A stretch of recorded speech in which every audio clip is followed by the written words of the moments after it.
काम करना चाहे तो नोट डाउन कर लेना। ज्यादातर अभी मॉडर्न व्हीकल में यही यूज होता है। 4 व्हील होते हैं, चारों पे हाइड्रोलिक लाइन लगी होती है, ब्रेक पैड अलग होते हैं, ठीक है। और आपके व्हील स्पीड सेंसर भी आपके अलग होते हैं, करेक्ट। इसके बाद आता है 3 चैनल 4 सेंसर्स। 3 चैनल 4 सेंसर्स में क्या होता है, फ्रंट में तो यहाँ पे देखिए फ्रंट व्हील के ऊपर आपके दो हाइड्रोलिक लाइन सेपरेटली गई है, यानी ये दो व्हील जो है फ्रंट व्हील सेपरेटली कंट्रोल हो रहे हैं। और रियर व्हील में एक ही लाइन जो है वो आपकी एक हाइड्रोलिक पाइप गया हुआ है जो दोनों रियर व्हील के कैलिपर को कंट्रोल कर रहा है, ब्रेकिंग को कंट्रोल कर रहा है। लेकिन सेंसर आपके 4 हैं, 1 2 3 और 4। इस तरह से आपके 4 सेंसर बन जाते हैं, ठीक है ना। इसके बाद अगर आप देखोगे 3 चैनल 3 सेंसर, 3 चैनल 3 सेंसर में यहाँ पे अगेन दो हाइड्रोलिक वॉल आपकी आगे गई हुई है, हाइड्रोलिक लाइन, और दो सेंसर फ्रंट में है, और रियर में एक सेंसर है कॉमन, और ये दोनों आपके सॉरी एक आपका हाइड्रोलिक लाइन। तो ये हो गई हमारी सबसे पहले ये वाली जो है हमारी 4 चैनल 4 सेंसर, ठीक है। ये दूसरा वाला जो हमारा 3 चैनल 4 सेंसर, और तीसरा वाला है हमारा 3 चैनल 3 सेंसर। ये जो आपको दिखाई दे रहा है यहाँ पे जो फोर्थ टाइप एक है जिसमें 2 चैनल और 4 सेंसर है, ठीक है। और इस वाले में जो है हमारा 1 चैनल और 1 सेंसर, ठीक है। ये सिंपल इस तरीके से काम करता है। तो इस तरीके से आपको मतलब अगर आपको पहचानो कि ये कैसे काम मतलब कौन से टाइप का है, तो इस तरह से आप पहचान सकते हो। इसी नामों से इसको पहचान बनाया जाता है। अब जनरली ये वाला तो बहुत ही कम गाड़ियों आता ही नहीं है, ये आपको टू व्हीलर वगैरह में मिल जाएगा। टू व्हीलर अगर आप आज के टाइम पे खरीदने जाओगे ना, तो वो इसी तरीके से आपको बोलेंगे कि सर 4 चैनल है, 3 चैनल है, 2 चैनल है। तो वो जो बता रहे हैं उसका मतलब ये होता है चैनल वाला क्या होता है, ठीक है। तो ये आपका उसका हो गया। हम लोग जो बात करेंगे, हम लोग बात करेंगे इस वाली, क्योंकि अभी कार्स के अंदर 4 चैनल 4 सेंसर ही आता है, तो इसलिए हम लोग इस वाले के बारे में बात करें, ठीक है। बाकी का देखो वर्किंग प्रिंसिपल मोरल सबका सेम है, क्योंकि हाइड्रोलिक सिस्टम है, और अगेन मैंने जैसे बोला आपको ये एक तरीके से मेगाट्रॉनिक सिस्टम है, तो वो उसी तरह से काम करेगा। अगर आप किसी बाइक का होगा तो इसी तरह से काम करेगा, ठीक है ना। देखिए एक चीज याद रखिए, एबीएस सेंसर सेफ्टी फीचर के अंदर आता है, सेफ्टी में। और सेफ्टी में सबसे बेस्ट सेफ्टी फीचर माना जाता है कार के अंदर, क्योंकि अगर आपकी कार स्किड होने से बच जाए तो बहुत सारे एक्सीडेंट बच जाते हैं, ठीक है। ये इतना एफिशिएंट है कि सेम कंट्रोल मॉड्यूल के ऊपर सेम पंप के साथ हम और भी सिस्टम को इंप्लीमेंट कर सकते हैं। वो कौन से सिस्टम को इंप्लीमेंट कर सकते हैं वो अभी आगे हम देखेंगे, ठीक है ना। तो ये देखिए आपका जैसे कि आप यहाँ पे देख रहे हो अगेन 4 चैनल 4 ये हो गया। यहाँ पे आपको ये देखिए आपका रियर इनलेट फिटिंग, ठीक है, रियर आउटलेट फिटिंग, दो वाल हो गए रियर के लिए, राइट ब्लीड वॉल, और ये आपका left bleed valve, front inlet fitting और front left front outlet fitting, right front outlet fitting. अब ये जो आप देख रहे हो ना, ये वाला हमारा ये जो आप देख रहे हो ये बेसिकली आपका है 3 चैनल, ये वाला 3 चैनल, ठीक है।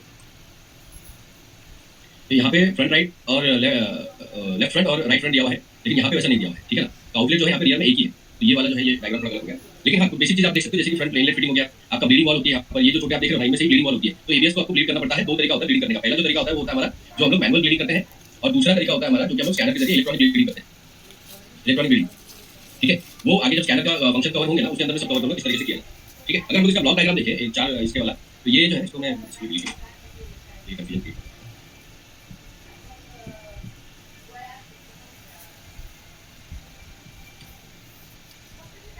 ठीक है। तो इस तरह से हमको क्या पता चल रहा है, अगर हम लोग देखें तो इस सिस्टम के अंदर 4 चैनल वाले में सबसे पहले हमारा क्या कंपोनेंट्स आते हैं। कंपोनेंट की अगर बात करें तो कंपोनेंट में हमारा 4 व्हील स्पीड सेंसर, ठीक है। दूसरा हमारा ये वाले में 4 हाइड्रोलिक पाइप्स, तीसरे में 4 हाइड्रोलिक वॉल्व्स, चौथा हमारा होता है कंट्रोल यूनिट,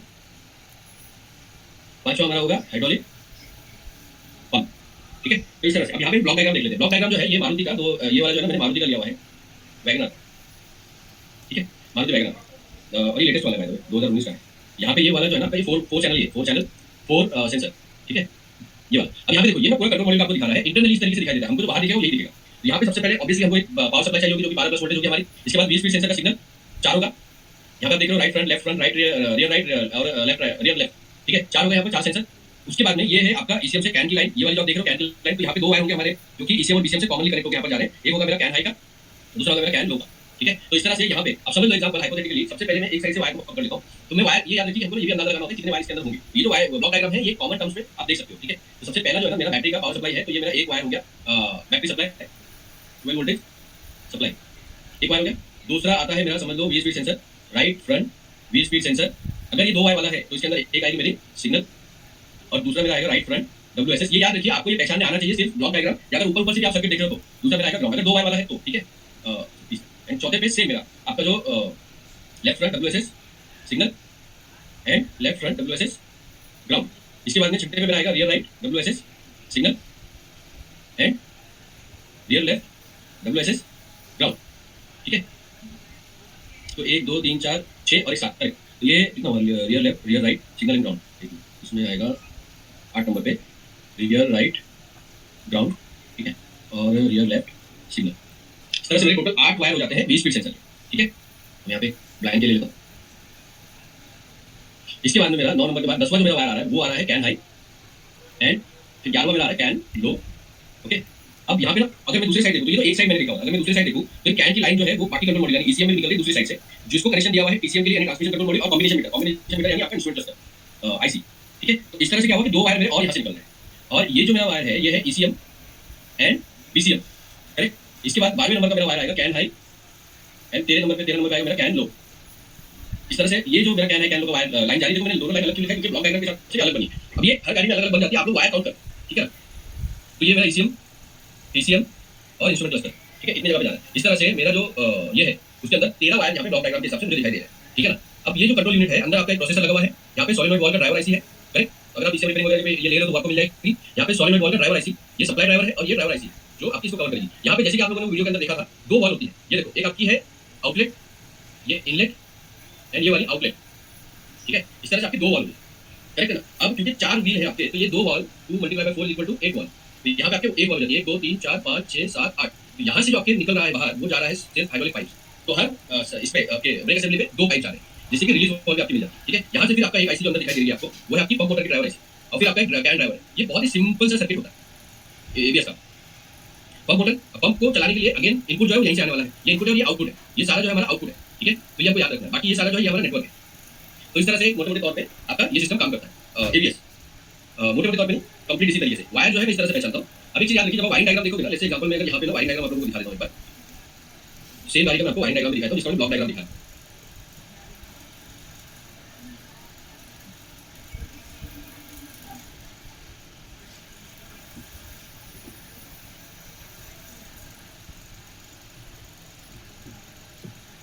तो ये जो आप यहाँ पे देख रहे हैं, ये सॉकेट के हिसाब से 38 पिन है यहाँ पर।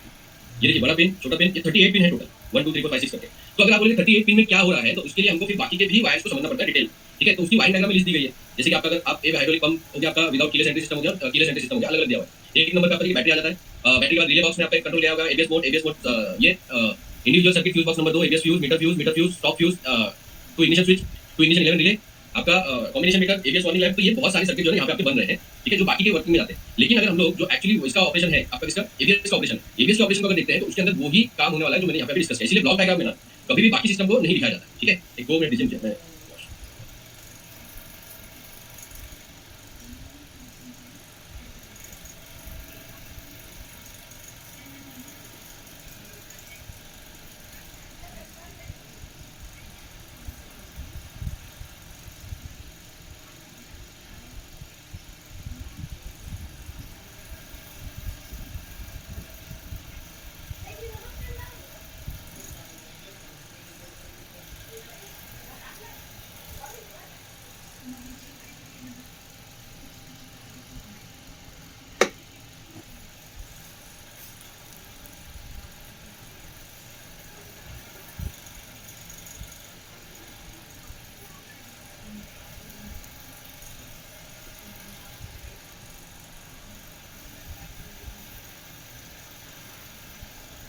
मैंने म्यूट किया था, ठीक है।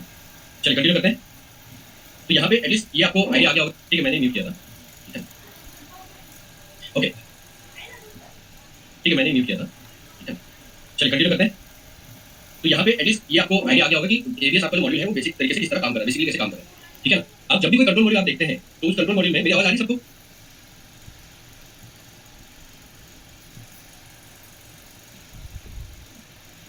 ठीक है।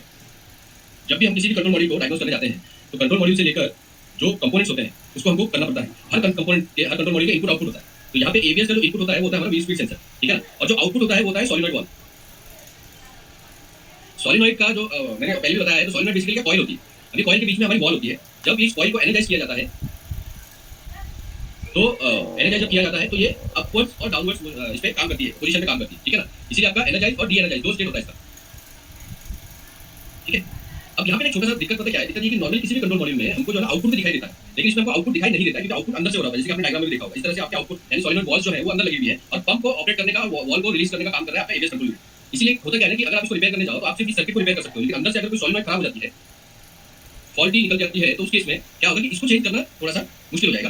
हालांकि अगर आप पूरी कोशिश करेंगे, आपके पास में स्पेयर कोई पहले से खराब वाला पड़ा होगा, तो आप उसको कर भी सकते हैं, ठीक है। लेकिन ये जो है ये थोड़ा सा कॉम्प्लिकेटेड, ज्यादा से ज्यादा आप इस सर्किट पे काम कर सकते हैं, और ये सर्किट पूरी तरह से आपका पीसीबी होता है, जिसके अंदर इनपुट आउटपुट होता है, ठीक है ना। तो ये आपको याद रखना है। एबीएस के कंट्रोल यूनिट में चैलेंज, आपको अगर कंट्रोल यूनिट को रिपेयर करना है, चैलेंज ये आएगा कि सॉलिनॉइड को आप कुछ नहीं कर सकते। ज्यादा से ज्यादा आप ये कंट्रोल यूनिट को, जो आपका कंट्रोल यूनिट है, कंट्रोल यूनिट को ही आप ये कर सकते हैं, मैनेज कर सकते हैं, ठीक है ना। तो बचता क्या है, बचता है हमारा व्हील स्पीड सेंसर, यानी हमारा इनपुट बच जाता है, ठीक है। तो व्हील स्पीड सेंसर को ठीक तरीके से समझ लेते हैं, क्योंकि हम लोग उसको नहीं रिपेयर कर सकते, तो हम लोग इसको ठीक तरीके से समझ लेते हैं। अब देखिए व्हील स्पीड सेंसर कुछ इस तरीके से दिखाई देता है, आपके व्हील असेंबली पे लगा होता है। आप लोगों ने जनरली अगर आप सारे टेक्नीशियन तो आप लोगों ने देखा ही होगा, तो ये आपके लिए कोई चैलेंज वाली बात नहीं है। या का इसको इलेक्ट्रिक रिंग भी बोलते हैं, या हम लोग इसको ट्रिगर व्हील भी बोलते हैं। ट्रिगर व्हील सीपीपी के लिए बोला जाता है। ये याद रखिए, पोजीशन सेंसर ही है एक तरीके का, ठीक है। पोजीशन सेंसर इसलिए क्योंकि ये ट्रिगर व्हील की पोजीशन ले रहा होता है, ठीक है ना। तो इसी कारण से ये पोजीशन सेंसर यानी उसी के वर्किंग प्रिंसिपल पे काम करता है। तो दो टाइप के होते हैं जनरली, वो मैं आगे आप लोगों को बताता हूँ। ये वाला जो आप देख लो, यहाँ पे जो आपका रिलेक्टर रिंग है और यहाँ पे आपका मल्टीपोल रिंग है, ये दोनों में फर्क है। हालांकि अगर देखा जाए तो ये जो है इलेक्ट्रोमैग्नेटिक सिस्टम पे काम करता है, दोनों के दोनों, लेकिन इनके सिग्नल देने के तरीके में डिफरेंस होता है। इसी वजह से इनको दो कैटेगरी में बांटा जाता है। अब एक चीज याद रखिए कि आपके जो दो सेंसर है यहाँ पे देखिए, एक इस तरह से लगा होगा यानी रिंग के एकदम ऊपर, दूसरा लगा होगा आपका जो मल्टीपोल है उसके सामने, मल्टीपोल रिंग के सामने। ये वाला आपको ज्यादातर जो बेरिंग में मिल जाएगा, और ये बेरिंग के बीच में इलेक्ट्रिक व्हील होता है, इलेक्ट्रिक रिंग या ट्रिगर व्हील, वो आपका उसके ऊपर लगा मिल जाएगा। ये जल्दी से दिखाई देता है, ये जल्दी से दिखाई नहीं देता, ठीक है ना। तो अगर ऐसे में अच्छा इसमें टूटने के चांसेस होते हैं, इसमें इतना टूटने के चांसेस सेंसर के होते नहीं। ये वाला सेंसर बहुत टूटता है, और ये टूटता तब है जब जो टेक्नीशियन उसको समझ नहीं होती कि काम कैसे करना है, ठीक है। तो मैं समझा देता हूँ वन बाय वन कौन सा सेंसर कैसे काम करता है। अब देखिए पहला जो सेंसर है उसको आप कहते हैं पैसिव और इंडक्टिव टाइप सेंसर। आप लोगों ने inductive type sensor branch operation sensor के इसमें लेक्चर में पढ़ा ही होगा। इसको पैसिव बोला जाता है। पैसिव में जनरली होता क्या है ना कि आपका दो वायर होते हैं। ये याद रखिए, पहचान भी ये कि आपका दो वायर है, ठीक है। और दूसरा टाइप का होता है, ये जो आप लोग देख रहे हो, ये हमारा होता है एक्टिव। एक्टिव में दो वायर और तीन वायर, ये दोनों आते हैं, ठीक है ना। तो ये आप लोग याद रखिए, किस तरह से आपको पहचानना है। एक चीज बस याद रखिएगा, पैसिव और एक्टिव में जो फर्क है सबसे बड़ा यहाँ पर, वो ये है कि इनका जो सोर्स है, ये ना सोर्स है, ये जो रिंग आप देख रहे हो, ये सोर्स है, और सेंसर हमारा मीडियम होता है। इसके लिए इन्फॉर्मेशन पहुंचाने के लिए कंट्रोल यूनिट का, एबीएस का।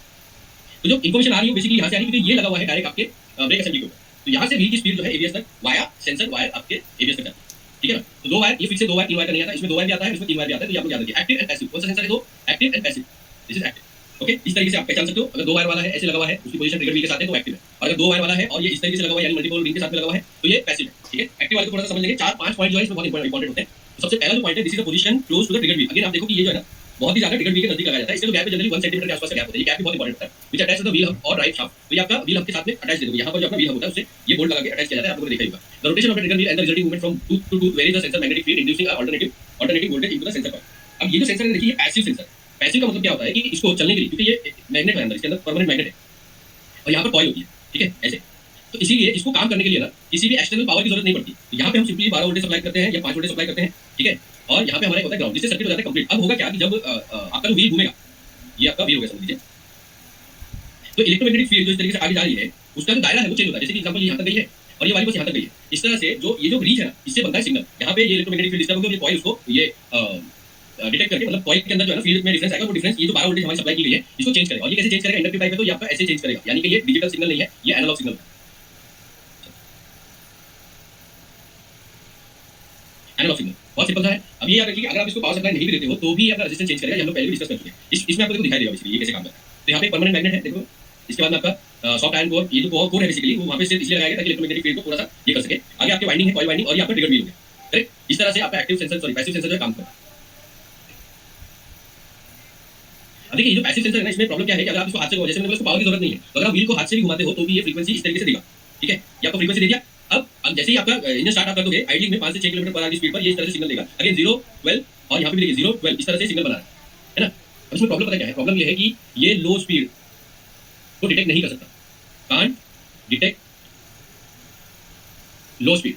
लो स्पीड को डिटेक्ट नहीं कर सकता क्योंकि ये ट्रिगर व्हील से आपके ये ले रहा होता है डिटेल, तो ट्रिगर व्हील को घूमना पड़ता है सही पोजीशन में, एंड इसी कारण से लो स्पीड पे हमारे काम नहीं करता। अब एग्जांपल इसलिए भी इतना इफेक्टिव नहीं होता क्योंकि आपने हाई स्पीड पे ब्रेकिंग की, लेकिन अब जो है ना लो स्पीड हो गई है, ऑलरेडी व्हील जो है वो लो हो गए हैं, लेकिन अब ब्रेकिंग फुल करनी थी, यानी ईसीएम को, अपना जो कंट्रोल यूनिट एबीएस को उसको लॉक कर देना था, प्रेशर पूरा अप्लाई करना था ताकि गाड़ी रुक जाए। लेकिन लो स्पीड पे होता क्या है कि ये ना गाड़ी उसी तरीके से ब्रेकिंग चलती रहती है जब तक कि ईसीएम को पूरा तरह से जीरो सिग्नल नहीं मिलने लगता। तो ये होता क्या है, 0 से लेकर 5 किलोमीटर पर आवर की स्पीड को लेता ही नहीं है।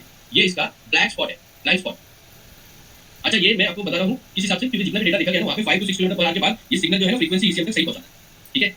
तो ये आपका रोटेशनल स्पीड के हिसाब से ये जो दौरान है इसके दौरान एक्यूरेट नहीं होता है। एंड इसी वजह से नॉर्मली जब आप गाड़ी लेकर चलने के लिए हो तब तो कोई प्रॉब्लम नहीं, लेकिन अगर हाई स्पीड में उसको ब्रेकिंग कर रहे हो तो लास्ट मोमेंट की जो ब्रेकिंग है वहाँ पे थोड़ा सा आपको लेटेंसी देता है। क्या देता है? लेटेंसी। और ये लेटेंसी कई बार इसकी हो जाती है। तो ये है सबसे बड़ा डिफरेंस। अब आप अगर इसको चेक करेंगे तो चेक करने का सिंपल तरीका क्या होगा? ओपन हार्नेस टेस्टिंग कीजिए। सबसे पहले सेंसर को हम लोग करेंगे open harness testing. Open harness testing में हम लोग क्या देखेंगे कि हमारा जो सेंसर है इसके अंदर मुझे 2 वोल्टेज चाहिए थी, 12 है तो 5 वोल्टेज चाहिए थी, और उसमें मुझे ग्राउंड चाहिए। अगर ये दोनों मुझे मिल रहा है जो कि मेरा एबीएस तक जाएगा, ठीक है, तो ये दोनों अगर मुझे मिल रहा है, इसके बाद में मैं क्या करूंगा? बैक प्रोब करूंगा। बैक प्रोब यानी कि अब मैं इसको सॉकेट को सेंसर के साथ लगा दूंगा और सेंसर मेरा जो है आगे काम करना शुरू कर देगा। क्योंकि ये पैसिव है तो इसलिए इसको पावर सप्लाई की जरूरत नहीं है। तो अगर मैं सिग्नल के वायर में, यहाँ पर सिग्नल के वायर में बैक प्रोब करता हूँ तो मुझे सिग्नल मिलना चाहिए कैसा? जब मैं व्हील घुमाऊंगा तो व्हील घुमाने में मुझे सिग्नल ऐसा मिलना चाहिए। ये मामले में चाहे मैं इग्निशन ऑन करूँ,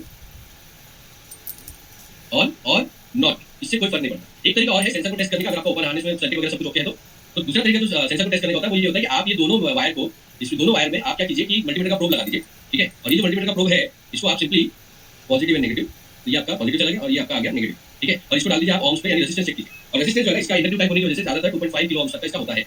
अब ये रेजिस्टेंस जो है चेंज होना चाहिए, जैसे कि हम लोग देखें कि ये जो रेजिस्टेंस है तो समझो मैं 2.5 किलो ohms है अगर दिखा रहा है, तो ये भी यहाँ से ऐसे ऐसे चलेगा। जब आप कैसे करोगे इसके फिर आगे आपको एक मेटल लेकर जाके इसको मूव करना है, ठीक है ना। तो ये प्रैक्टिकल में मैं कोशिश करूंगा कि आप लोगों को दिखा पाऊँ इसको कैसे किया जाता है। बहुत सिंपल तरीका होता है इसमें। ज्यादातर टाइम जो प्रॉब्लम आती है एबीएस के व्हील स्पीड सेंसर में, वो प्रॉब्लम आती है कि ब्रेक असेंबली वगैरह खोली गई थी, या फिर नीचे से जब गाड़ी धुई जाती है तो प्रेशर मार दिया जाता है, वायर कई बार कट जाते हैं, वायर में या सॉकेट के अंदर जो आपके पानी चला जाता है, मॉइस्चर चला जाता है, ये सारी प्रॉब्लम ज्यादा होती है। इसलिए आपकी जो ओपन हार्नेस टेस्टिंग है, ठीक है, वो सबसे इंपॉर्टेंट है। ओपन हार्नेस में सबसे पहले आपको पता लगाना, तो ये याद रखिए 2 वायर, इनमें आपको 12 और 5 एंड ग्राउंड, ठीक है, 12 है तो 5 और ग्राउंड आना चाहिए, ये हमारा इसका सिस्टम है। हालांकि ज्यादातर जो आपको 12 वोल्टेज मिलेगी, ठीक है, ये हो गया आपका काम।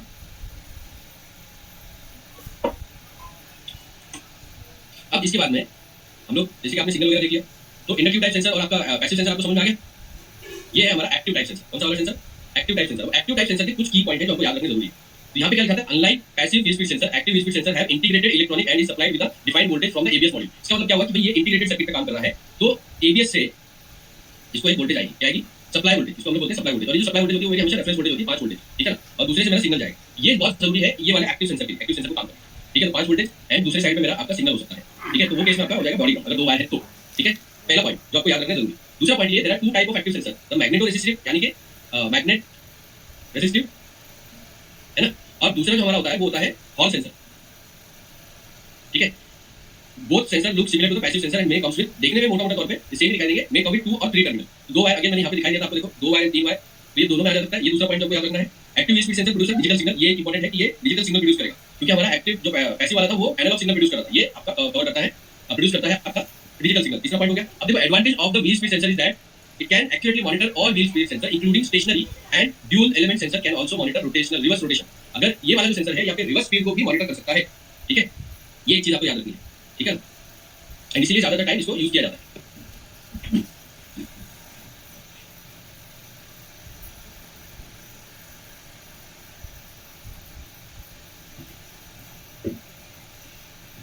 ओके, इसके बाद में ये आप पॉइंट लिख लीजिए जिसमें advantages of active sensor. Wheel speed detection from stationary, this allows speed measurement down to 0.1 kilometre per hour, यानी कि अप्रोक्सीमेटली 100 मीटर में भी ये आपका नहीं 110 मीटर में भी आपका ये ले लेता है, स्पीड ले ले।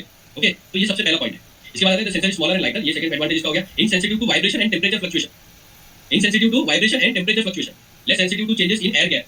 मतलब कि सपोज एग्जांपल के तौर पे अगर इसका जो गैप है वो किसी वजह से चेंज भी हो जाता है ये वाला, तो ये इतना ज्यादा सेंसिटिव नहीं है जितना आपका इंडक्टिव टाइप होता है। लेस इलेक्ट्रोमैग्नेटिक इंटरफेरेंस, यानी कि ये जो सेंसर आपने देखा इसमें इलेक्ट्रोमैग्नेटिक इंटरफेरेंस थोड़े भी अगर कहीं से आएगा तो इसके सिग्नल में फर्क पड़ेगा, वो फर्क यहाँ पे नहीं पड़ता है। ये एडवांटेज तो 1 2 3 4 5 detect forward and reverse movement, तो ये आपका फॉरवर्ड एंड रिवर्स दोनों मूवमेंट को डिटेक्ट करता है एंड इसी कारण इसको एक्टिव की कैटेगरी में डाला जाता है। लेकिन ये याद रखिए क्योंकि एक्टिव है तो इसको पावर सप्लाई की जरूरत पड़ती है। आप जैसे ही इग्निशन ऑन करेंगे एबीएस से इसको पावर सप्लाई मिलेगी, पावर सप्लाई मिली तो ये एक्टिव हो जाएगा और एक्टिवली काम करेगा।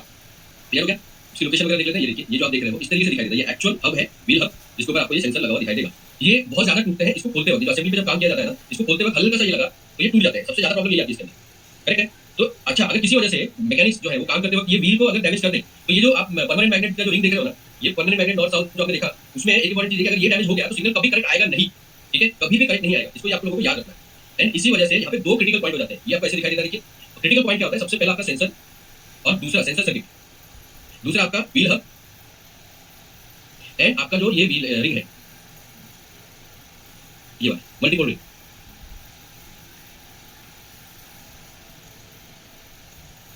ठीक है, ये वाला सेंसर समझ में आ गया। यहाँ पे ना अब मैं क्या करूंगा, क्रिटिकल पॉइंट लिखा हूं। क्रिटिकल पॉइंट का मतलब होता है कि कहां कहां आपकी प्रॉब्लम्स आ सकती है। एक चीज याद रखिए, जब भी आप किसी नए सिस्टम को सीखें तो उसमें ना सिर्फ ये मत सीखिए और ना ही ये देखिए कि इसमें क्या अच्छा है, इसमें ये भी देखिए कि क्या क्रिटिकल पॉइंट है जहां पे प्रॉब्लम्स आ सकती है। क्योंकि साइंटिस्ट और इंजीनियर जब भी किसी सिस्टम को बनाते हैं ना, उसके एडवांटेजेस तो देखते ही हैं, लेकिन साथ के साथ उसके क्रिटिकल पॉइंट का भी ध्यान रखा जाता है। अब हमें क्रिटिकल पॉइंट को देखना जरूरी इसलिए है क्योंकि अगर हम पहले से क्रिटिकल पॉइंट्स को जानते हैं तो डायग्नोस करते वक्त हमको पॉसिबिलिटीज को आइडेंटिफाई करने में आसानी होती है। ठीक है, तो इसीलिए हमारा सबसे पहला जो पॉइंट आता है क्रिटिकल पॉइंट में, वो हमारा सेंसर वायर्स। ठीक है, क्योंकि ये व्हील के ऊपर लगा हुआ है तो इसके ऊपर डस्ट, पॉलन, डेब्रिस वगैरह लग सकता है, डस्ट, डेब्री। ठीक है, तीसरा हमारा ये होता है सेंसर वायर और सेंसर हार्नेस। चौथा हमारा होता है व्हील हब। व्हील हब के अंदर बेरिंग वगैरह आ जाता है, क्योंकि ये कई बार जो है ना बेरिंग के ऊपर मार्किंग होती है, और बेरिंग के ऊपर मार्किंग अगर नहीं है तो बेरिंग के बीच में ट्रिगर व्हील होता है। तो चौथा पांचवा हमारा आ जाता है trigger wheel. I hope trigger wheel आप लोगों को याद रहेगा, क्योंकि ये जो है ना बहुत जगह पे यूज किया जाता है जब पोजीशन ली जाती है। ठीक है, 6 नंबर पे हमारा आता है आपका मल्टीपोल रिंग। मल्टीपोल रिंग में एक चीज याद रखिएगा हमेशा कि आपका क्या क्या प्रॉब्लम आ सकती है यहाँ पर भी, आपका डस्ट हो सकता है, ब्रेक पैड जब कसते हैं तो कई बार वो डस्ट जो है यहाँ पर जाके जमा हो जाता है। ये ब्रेक हो सकता है, अगर कहीं पे ब्रेक असेंबली को चेंज करते वक्त या ब्रेक पैड चेंज करते वक्त खोलने के टाइम पे ध्यान नहीं दिया, ये ब्रेक हो सकता है। इसकी मार्किंग इरेज हो सकती है, इरेज मार्किंग।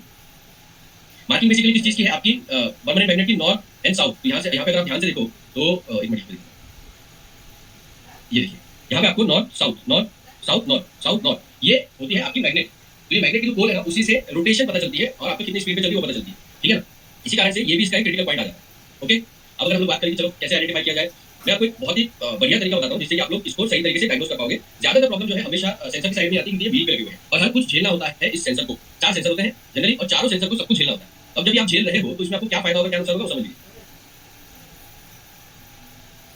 सबसे पहला जो आपको देखना होता है वो ये कि सेंसर का सिग्नल आने के लिए आ रहा है, तो उसके लिए सबसे पहले हम लोग उसका सर्किट चेक करेंगे कि वायर एबीएस से लेकर हमारा कंट्रोल यूनिट तक सब कुछ सही है कि नहीं है। सॉरी, एबीएस के कंट्रोल यूनिट से लेकर सेंसर तक सब कुछ ठीक है कि नहीं। तो उसके लिए हम लोग क्या करेंगे, ओपन हार्नेस टेस्टिंग। अब ओपन हार्नेस टेस्टिंग में क्या है, सिंपली आपका जो वायर है इसमें 3 वायर का वाला लेता हूँ, जो पहले मैंने ये लिया हुआ है, यहाँ पे 5 वोल्टेज मिल जाएगी आपको, सिग्नल और ग्राउंड। अभी जो सिग्नल है ना, ये सब इसी अंदर गया हुआ है, सॉरी डीसी एबीएस तक, ठीक है। तो हमको ये चेक करना है कि तीनों के तीनों वायर ये सप्लाई वोल्टेज है। जैसे कि आपको पता है कि ये वाले सेंसर के लिए आपको सप्लाई वोल्टेज चाहिए ही चाहिए, क्योंकि ये एक्टिव है, जब तक वोल्टेज मिलेगी तब तक ये काम नहीं करेगा, ठीक है। तो ये हो गया आपका 5 वोल्टेज। तो सबसे पहले ये पता लगाइए कि ये सब कुछ ठीक है या नहीं। अभी तो सिग्नल में भी जनरली आप देखोगे तो 5 वोल्टेज आती है या 2.5 वोल्टेज, और ये जो वोल्टेज हम लोग देख रहे हैं कौन सी है, हमारी बायस वोल्टेज या फिर जिसको हम डायग्नोस्टिक वोल्टेज भी बोलते हैं। क्योंकि हमने क्या किया हुआ है, हमने ओपन हार्नेस यानी सेंसर को डिस्कनेक्ट किया और वायर में हम लोग ये चेक कर रहे हैं कौन से वायर में एबीएस से लेकर आके यहाँ तक जो हार्नेस है उसके अंदर, ठीक है। तो 2.5 होता है, 0.5 हो सकता है।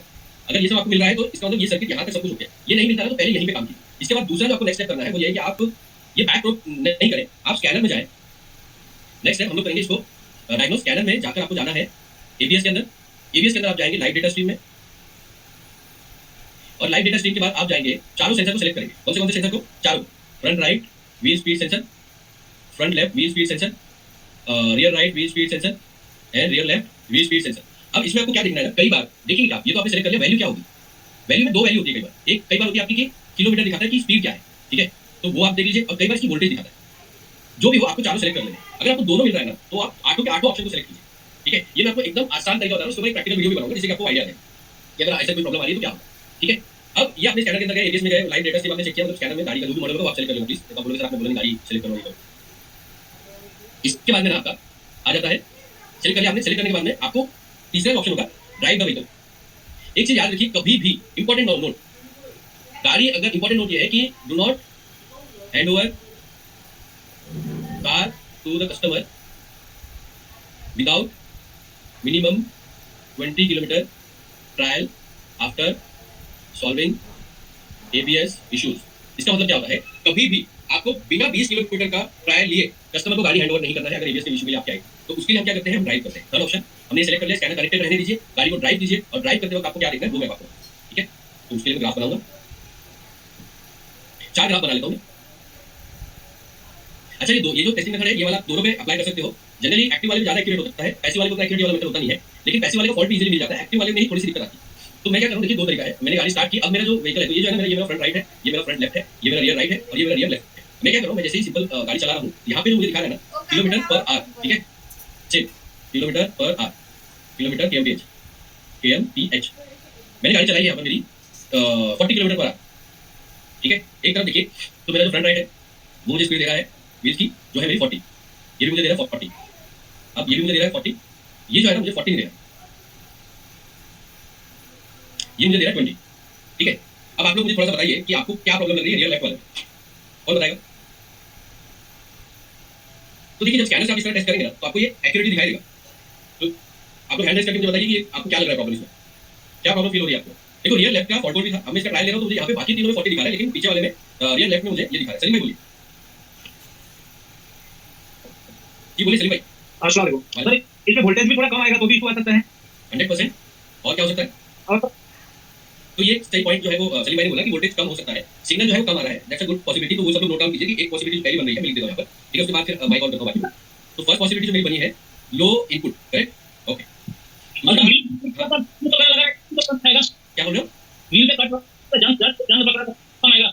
हाँ, तो ये इन्होंने बोला कि जो मैंने यहाँ पे मेंशन किया था, ये वाली प्रॉब्लम आपने बोली ना शायद से, रिंग के ऊपर ब्रेक हो या डस्ट लगा हो, ये वाली आप बोल रहे हैं ना। हाँ, तो ये भी सही है कि आपका जो व्हील है उसके ऊपर आपका कट या फिर आपका डस्ट वगैरह पकड़ी हुई है, करेक्ट। और क्या हो सकता है, रूबल जी बताइए। जी अर्पण जी बोलिए। सर ये इंडक्टिव है, ये सॉरी कैपेसिटर ने ये एक्टिव सेक्शन एक्टिव एक्टिव है। और एक्टिव है, ये 10 बार आ सकता है, वो भी हो सकता है। अगर मैग्नेटिक फील्ड कम हो जाती है वो भी हो सकता है। तो एक यहाँ पे अर्पण जी ने बोला जो एक कंसीडर किया जाता है वो होता है सेंसर एजिंग। ये याद रखिए जब गाड़ी पुरानी होती है ना तो इस तरीके के यहाँ पे जहाँ पे मटेरियल यूज किया गया, जैसे आपका मैग्नेट यूज की गई है या आपका फोटो डायोड यूज किया गया है या फिर आपका कहीं पे हीटर को किया गया है, तो एक टाइम के बाद ये एज करते हैं, यानी पुराने होते हैं, बूढ़े होते हैं, तो वो उतना नहीं करते। करेक्ट, तो ये एक पॉसिबिलिटी बन जाती है। तो एकदम करेक्ट आपने बोला अर्पण जी। और किसी ने हाथ उठाया था अभी, प्रांजल प्रांजल प्रांजल आपका माइक ऑन कीजिए। प्रांजल ने लिखा है रेजिस्टेंस कम हो सकता है। एक्चुअली में यहाँ पे जो आप देख रहे हो, तो जब वर्किंग कंडीशन में होता है ना, तो वर्किंग कंडीशन में यहाँ पे रेजिस्टेंस एक्चुअली कम नहीं हुआ, यहाँ पे रेजिस्टेंस हाई हुआ है, क्योंकि हाई होने की वजह से आपका जो सिग्नल है वो ड्रॉप हुआ है। ठीक है, तो लो जो है, अब ये याद रखिए एक्टिव का जो होता है, अगर ये हॉल इफेक्ट होगा तो हॉल इफेक्ट का रेजिस्टेंस कंपैरेटिवली इंडक्टिव टाइप से कम होता है, इसका 1 किलो ओम्स होता है, ज्यादा से ज्यादा मैक्स टू मैक्स उससे कम ही होगा। ठीक है, अब यहाँ पे एक अच्छी बात है, आप जितने भी सब लोगों ने जितने जवाब दिया ना, ये सारे करेक्ट जवाब है, तो ये आप सब लोगों को मैं कांग्रेचुलेट करना चाहता हूँ कि आप सबने सही जवाब दिया, क्योंकि आपने यहाँ पे ये नहीं कहा कि सेंसर पूरी तरह खराब है। ठीक है, तो ये पॉसिबिलिटी होगी। यहाँ पे ऑब्वियसली लो इनपुट आ रहा है, व्हील का जो आपका असेंबली उसमें दिक्कत हो सकती है, क्योंकि यहाँ पे सिग्नल आ रहा है लेकिन कंपैरेटिवली जो बाकी तीनों में आ रहा है वो इसमें नहीं आ रहा है ना। तो हमको पता चल जाएगा कि भाई प्रॉब्लम जो है वो हमको ढूंढनी पड़ेगी मैकेनिकल साइड, अगर मोटे मोटे तौर पे ढूंढे तो। और दूसरा सबसे मतलब अगर ये नहीं है, इफ इट इज ओके, तो दूसरा जो आपका पॉइंट बनता है वो बनता है सेंसर एजिंग वाला। ठीक है, जी किरण जी बोलिए। हेलो हाँ किरण जी बोलिए। सर, इसमें सेंसर आगे पीछे हो सकता है।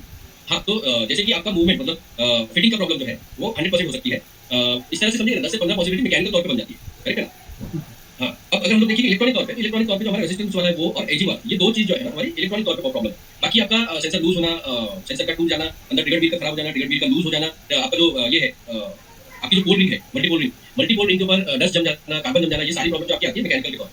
अब ये यहाँ पे याद रखिए, this is not the permanent problem, मतलब कि ये ऐसा नहीं है कि यहाँ पे सिग्नल डेड है, लेकिन फॉल्ट कोड जरूर बनेगा। तो फॉल्ट कोड जब इस तरीके से बनेगा ना, तो उसमें दो इनपुट, ठीक है, रेजिस्टेंस है, इस तरीके का फॉल्ट कोड बनेगा, तो वो एक चीज आपको याद रखनी। ठीक है, अगेन सेम दूसरा केस होता है। दूसरे केस में क्या होगा कि आपका 1 2 3 and 4 front right, front left, rear right and rear left. ठीक है, यहाँ पे ये अगेन मेरा दे रहा है 50, ये भी 50 दे रहा है और ये भी 50 दे रहा है। ओके, अब ये याद रखिए मैंने गाड़ी चला रहा हूँ, तो ये 50 भी मेरा हल्का हल्का, जैसे मैंने फ्लक्चुएशन दिया वो, एंड ये भी मेरा हल्का हल्का फ्लक्चुएशन पे, मतलब 45 50 के रेंज में ये सिग्नल मेरा दिया। लेकिन ये जाके बैठा हुआ 70 किलोमीटर और 70 किलोमीटर फ्लैट है, एग्जैक्ट पूरा फ्लैट है।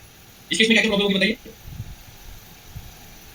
अगर आपको बाकी सब लोग भी अगर चैट बॉक्स में लिखेंगे तो भी अच्छा रहेगा, मतलब अच्छा मैं उसमें से चैट बॉक्स से पढ़ लूँ। यहाँ पे देखिए ना 70 में जाके चिपक गया। जी रंजीत जी बोलिए। यहाँ पे देखिए 70 में जाके चिपक गया। जी रंजीत जी बोलिए। जी सर, शायद ओपन सर्किट एकदम करेक्ट। तो आई एम रियली प्राउड, मतलब कि ओपन सर्किट जैसे ओपन सर्किट बहुत बड़ा चांस है, तो ओपन सर्किट हो सकता है। ठीक है, इसी के साथ साथ अगर आप देखें तो मेरा जो एक चीज है, यहाँ पे आपने जो ये अपसाइड में देखा ऊपर की साइड, ये एक और इंडिकेशन देता है, और वो क्या इंडिकेशन है उसको भी समझिए। ठीक है, वो ये कि यहाँ पे ना वोल्टेज मेरी बहुत ज्यादा हाई है। ठीक है, सॉरी ये जो इनपुट है बहुत ज्यादा हाई है, तो इनपुट हाई होने का रीजन एक आपका यहाँ पर रेजिस्टेंस भी हाई है, और रेजिस्टेंस हाई हो गया जब सेंसर आपका खराब हो जाता है। ठीक है, शॉर्ट हो जाता है इसी वजह से, तो वो एक प्रॉब्लम होती है। और तीसरा जो यहाँ पे प्रॉब्लम है वो हमारा फॉल्टी सेंसर, और चौथा इस मामले में हमारा फॉल्ट आएगा जो कि अगर आपका सेंसर को आउटपुट वोल्टेज, क्योंकि ये एक्टिव सेंसर है और एक्टिव सेंसर को एक आउटपुट वोल्टेज एरिया से चाहिए ही चाहिए, तो वो एक यहाँ पे पॉसिबिलिटी ऐड हो जाती है कि जो एरिया से आउटपुट वोल्टेज नहीं करेगा, जिसकी वजह से सेंसर आपका काम नहीं करेगा। तो आउटपुट वोल्टेज सप्लाई इशू जो कि आपका हो सकता है कि ओपन सर्किट हो, मतलब कि 5 वोल्टेज रेफरेंस में या ग्राउंड साइड में, और या फिर आपका कंट्रोल यूनिट से ही ये सप्लाई नहीं आता। ठीक है ना? अब देखिए मैंने यहाँ पे क्या बोला, ये जो आप चेक करोगे सबसे पहले एबीएस को, स्मार्ट वर्क बता रहा हूँ आपको, एबीएस को कभी भी बैक प्रोब मत कीजिए सेंसर। बैक प्रोब इसलिए मत कीजिए क्योंकि वो बहुत ही ज्यादा टाइम कंज्यूमिंग प्रोसेस है। तो अगर आपको डाउट लग रहा है ना, तो सबसे पहले जाके ये देख लीजिए, एंड उसके बाद में आप ओपन हार्डनेस टेस्टिंग कीजिए। ओपन हार्डनेस टेस्टिंग करने में अगर आपको सब कुछ ठीक दिख रहा है, अगेन वापस आके सेकंड पॉइंट का आपको स्कैनर के जरिए ये पूरा डायग्नोस कीजिए। ओके, कई बार ऐसा होता है कि इंडक्टिव टाइप में सेंसर का आपको रेजिस्टेंस भी दिखाता है कुछ गाड़ियों में, अगर वो दिखा रहा है तो वो तो और बढ़िया, उसको क्लैरिटी आ जाएगी। इस तरीके के पैटर्न को आइडेंटिफाई करना सीखिए। ये है आपके क्रिटिकल पॉइंट्स, यहाँ से बहुत ज्यादा जानकारी जो है वो आपको मिल जाती है। ठीक है, ये देखिए, ये okay, this is also okay, ये मेरा ओके हो गया, ये ओके हो गया, ये भी ओके है, क्योंकि तीनों, क्योंकि व्हील हमारे तीनों साथ में चलते हैं, इसलिए कि स्पीड भी सेम रहेगी। तो ये ओके ओके ओके, और इसके बाद में हमारा आता है जो कि नॉट ओके। सेम यहाँ पर ये हो रहा है okay okay okay and not okay, लेकिन दोनों में प्रॉब्लम का फर्क है। यहाँ पे मैकेनिकल प्लस इलेक्ट्रॉनिक सेंसर है, यहाँ पे सिग्नल हमारा चलता हुआ दिखाई दे रहा है, यही रॉन्ग सिग्नल है। यहाँ पे क्या है, रॉन्ग सिग्नल। तो ये दूसरी वाली प्रॉब्लम में मेरा है डेड सिग्नल, मैं इसको बोलता हूँ डेड सिग्नल। इस तरह से आपका एबीएस का व्हील स्पीड सेंसर यहाँ से चेक किया, तो ये हो गया हमारा इनपुट साइड पे डायग्नोस। तो एबीएस का आज हमने क्या देखा, एबीएस इनपुट साइड डायग्नोस। ठीक है, ये आज हमने देखा सेंसर की साइड का डायग्नोस। वायर हमने समझे, सेंसर के टाइप हमने समझे, और क्या क्या फॉल्ट क्रिटिकल पॉइंट हमने यहाँ पर देखे, जैसे कि आप यहाँ पे देख सकते हो, ये हमने क्रिटिकल पॉइंट देखे। उसके बाद दो पॉसिबिलिटी हमने देखी, जनरली ये दोनों सेंसर जो है ना, ये दोनों यही दो पॉसिबिलिटी बनाते हैं। ठीक है, अब इसमें इसके बाद में सर्किटरी आपको सिखाई गई कि कैसे आप काम करेंगे। जी सलीम भाई बोलिए, बोलिए सलीम भाई। सर वो जो उसका पिन आता है ना एसीएम का जो मॉड्यूल में आया है इसका लगा था एबीएस का मॉड्यूल में हाँ। तो पिन लगा था उसके बारे में थोड़ा परफेक्ट थोड़ा जो ईसीएम से आया हुआ है, ठीक है, अपने ईसीएम से जो आया हुआ रहता है पिन, वो वाला बोल रहे हो ना? अच्छा मुझे चैट में बताओ आप कौन से पिन की पावर सप्लाई की बात कर रहे हो, क्योंकि कुछ कंट्रोल मॉड्यूल में आपका पावर सप्लाई जो आती है वो आती है ईसीएम के थ्रू, ठीक है, एबीएस को सेम कॉमन पावर सप्लाई होती है। आपने आइसर डाला P0 आइसर का डीटीसी डाला होगा अभी में। हाँ? एबीएस का मॉड्यूल लगा था तो बहुत सारा पिन लगा था भाई तो उसमें तो जैसे अभी हमारा कहना कि मालूम हमारा कितना भी होता है सर एक्स्ट्रा होता है ना उसमें, लेकिन ईसीएम से जो आप बोल रहे हो ना, ईसीएम से तो एबीएस आएगा। ओके एक मिनट एक ब्लैंक पे लेता हूँ। ये आवाज बहुत हो रहा है डबल डबल हो रहा है आवाज आपके साइड में नेटवर्क का ही होगा, एक मिनट चैट में लिख दीजिए, चैट में लिख, ठीक है। तो आपका ये कहना है जैसे हमने यहाँ पे ब्लॉक डायग्राम में देखा, यहाँ पे ब्लॉक डायग्राम जो मैंने दिखाया था आपको ये वाला, यहाँ पे अगर आप देखो ये मारुति का है, ठीक है, हर गाड़ी का अलग सिस्टम होता है, लेकिन एबीएस को काम करने के लिए ईसीएम से जनरली किसी भी तरीके की इनपुट की जरूरत नहीं होती, सिर्फ एक ही इनपुट उसको चाहिए होता है, वो होता है इंजन स्पीड, ठीक है। अगर उसको इंजन स्पीड नहीं भी मिलेगा तो आप कोई बोलेगा कि एबीएस काम नहीं करेगा, नहीं, एबीएस काम करेगा। एबीएस इसलिए काम करेगा क्योंकि एबीएस जो है सेफ्टी के अंदर आता है और इंजन जो है आपका वो परफॉर्मेंस के अंदर आता है, आपकी पावर के अंदर आता है, पावर ट्रेन कहते हैं उसको। सेफ्टी वाले जितने भी प्रोटोकॉल है उनको इस तरह से डिजाइन किया जाता है कि अगर कोई नेटवर्क इशू हो भी तो भी आपका सेफ्टी अगर ओके काम कर रहा है, यानी एबीएस अपने आप में पूरी तरह सर्किट ओके, तो बाकी के सर्किट उसके ऊपर इफेक्ट ना डाल पाए। लेकिन कई बार ऐसा होता है कि आपका जो पावर सप्लाई जो है ना ये वाला, ये शेयर किया जाता है, ठीक है। तो ये मैं एक बार इसमें देख लेता हूँ, डायग्राम में दिखाता है क्या। ईसीएम से अगर आप देखोगे, एक मिनट 21 ईसीएम से सिर्फ कैन की लाइन गई है, ये वाले सर्किट, ये सिर्फ कैन की लाइन है, ठीक है। कैन में सिंपल कैन बस के अंदर आपके can high and can low. Generally जो बैटरी पावर सप्लाई होती है ना वो वाया बैटरी, आपका positive and negative battery, battery के जरिए आपके एक फ्यूज बॉक्स में जाएगी, वहाँ पे फ्यूज लगा होगा, वो सीधा यहाँ पर चली जाएगी, ठीक है, क्योंकि ये पावर सप्लाई के लिए यूज किया गया है। और यहाँ से फिर ये पावर सप्लाई लेकर आपका सेम ग्राउंड तक वायर होगा और फिर ये पंप को मोटर पंप को चलाने के लिए इंटरनली ये सीपीयू यानी कंट्रोल यूनिट जो है वो उसको ऑपरेट करेगा। ओके, तो यहाँ पे अगर आप देखो तो ये अंदर में सर्किट में यहाँ जंक्शन बन के प्रोसेसर के लिए पावर सप्लाई चली गई है और सेम आगे जाके अपना लाइन कनेक्ट होकर आपका पंप मोटर के लिए चली गई है। तो पंप मोटर को यहाँ पे जो है पॉजिटिव जो यहाँ से मिल रहा है, तो जो सीपीयू कंट्रोल करेगा, सीपीयू कंट्रोल करेगा नेगेटिव के जरिए, ठीक है। लेकिन इसके लिए पावर सप्लाई बहुत जरूरी है। अब कुछ गाड़ियों के अंदर होता ही है ना कि ये जो बैटरी है, ये बैटरी का जो कनेक्शन है वो सेम दिया गया जाता है, यानी बैटरी से पॉजिटिव मिला, ये जंक्शन हमने यहाँ पर बना दिया हुआ है, ठीक है सर, यहाँ पर, और ये जंक्शन से 12 वोल्ट की सप्लाई ईसीएम को भी चली गई और ईसीएम को एक और अलग से फ्यूज लगा के उसको भी दी गई। तो ऐसे केस में ना बस एक चीज याद रखिए कि अगर आपको कभी ऐसा लगता है कि ईसीएम से क्या आ रहा है, ज्यादातर तौर पे कैन हाई और कैन लो ही कनेक्शन होता है। अगर उससे ज्यादा कुछ होगा तो वो होगा जब इग्निशन ऑन करने पर आपका ईसीएम और बैटरी पावर ये दोनों साथ में काम करेंगे, उसके लिए फिर ईसीएम से ये सप्लाई जाएगी इस तरह से, ठीक है। वो कैसे जाएगी वो भी आपको बताया था डायग्राम में ही। एक तो ये तरीका हो गया, दूसरा तरीका समझा देता हूँ। दूसरा तरीका होगा मेरा जो होगा कि मैं पॉजिटिव को पहले ये वाला अलग हो गया जो डायरेक्ट है वो ईसीएम में जा रही है पावर पॉजिटिव, और फिर ईसीएम से 12 वोल्टेज सप्लाई, ये वाली 12 वोल्टेज सप्लाई बैटरी वोल्टेज जा रही है एबीएस, ठीक है। इस केस में अगर ईसीएम की साइड से कोई प्रॉब्लम हुई तब जाके आपके एबीएस में प्रॉब्लम आएगी। अदरवाइज ये वाले में जो है ना सिर्फ एक एरर आएगा, और एरर क्या बताएगा, एबीएस के अंदर फॉल्ट कोड बना है और वो जो डीटीसी बनी है, डीटीसी ये बोल रही है UXYZ जो भी है, आपको पता है कि यू से शुरू होता है कि लॉस्ट कम्युनिकेशन विद ईसीएम, ये बनेगा एबीएस में, या फिर इंजन स्पीड मैल फंक्शन। अब ये क्यों बना रहे हैं, क्योंकि उसको इंजन स्पीड चाहिए सही तरह से काम करने के लिए, कैन है कैन लो के जरिए, लेकिन उसको नहीं मिली। तो ये वाली जो प्रॉब्लम एबीएस के अंदर आएगी आपकी, ये होगी आपकी इसके ऊपर। लेकिन सेम टाइप अगर ये वाला सर्किट बना हुआ है ना तो एक और फॉल्ट कोड जनरेट होता है, वो यू से नहीं होगा, वो पी से शुरू होगा, PXYZ जो भी है, ठीक है, और वो होगा ईसीएम पावर सप्लाई। तो इसको याद रखिए कि अगर ये वाला फॉल्ट कोड बनता है तो उस केस में पावर सप्लाई शेयर की गई है। अब इसी कारण से अगर आपको बहुत सारे वायर आपको दिखाई दे रहे हैं सर्किट के अंदर, वो मैंने जैसे कि पहले वाले इसमें भी दिखाया था आपको कि वो जो वायर है वो बहुत सारे, जैसे कि ब्रेक स्विच का भी एक वायर चाहिए होता है हमको, जैसे कि हम लोग यहाँ पे एक ब्रेक स्विच के जरिए कंट्रोल बना कर सकते, ठीक है।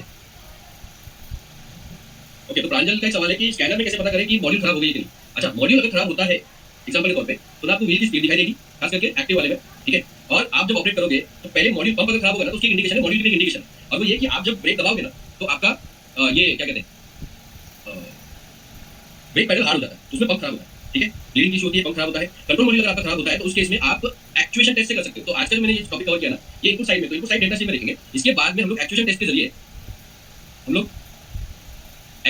जरिए हम लोग आपका पंप और सभी सॉलिड ऑयल को टेस्ट कर सकते हैं। अब ये जो टेस्ट है ना डिपेंड करेगा ब्रांड कौन सा है, गाड़ी का मॉडल कौन सा है, क्योंकि वो उसी हिसाब से होगा। तो ये एक्चुएशन टेस्ट में आपका टेस्ट हो जाता है अगर आपको डाउट लग रहा है तो उसका। लेकिन डेटा शीट में आपको देखना पड़ेगा कि सिग्नल वगैरह सबसे आ रहा है, ठीक से आ रहा है कि नहीं आ रहा है, ठीक है। अच्छा, अभी मैं आप लोगों को एक चीज़ और दिखा देता हूँ यहाँ पर, ये वाइट डायग्राम वगैरह अगर आप लोगों ने जिसने लिया हुआ है तो उसको आपको टैबलेट के ऊपर कैसे यूज़ करना है उसको आप समझ लीजिए ठीक तरीके से, ठीक है। तो 5 मिनट लगेगा, उसको समझ लीजिए।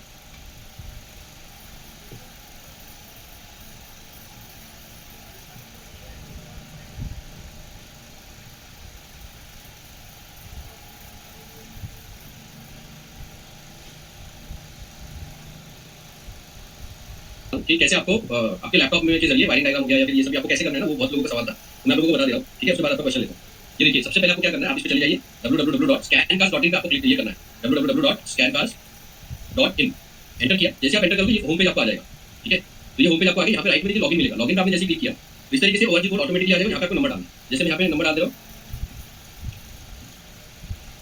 ठीक है, फिर अगेन सिंपल, आप जैसे आपके ऐप के लिए ओटीपी आप करते हो तो ये ओटीपी मांगेगा, ओटीपी आपको डाल देना है 2293। यहाँ पे मेरा ओटीपी आ गया है। और ओटीपी के बाद में देखो क्या होता है, जो भी आपने मतलब मटेरियल या फिर जो भी कोर्स आपने लिया है वो सबको पहले ऊपर ही आ जाता है, उसके बाद नीचे बाकी का दिखाता है।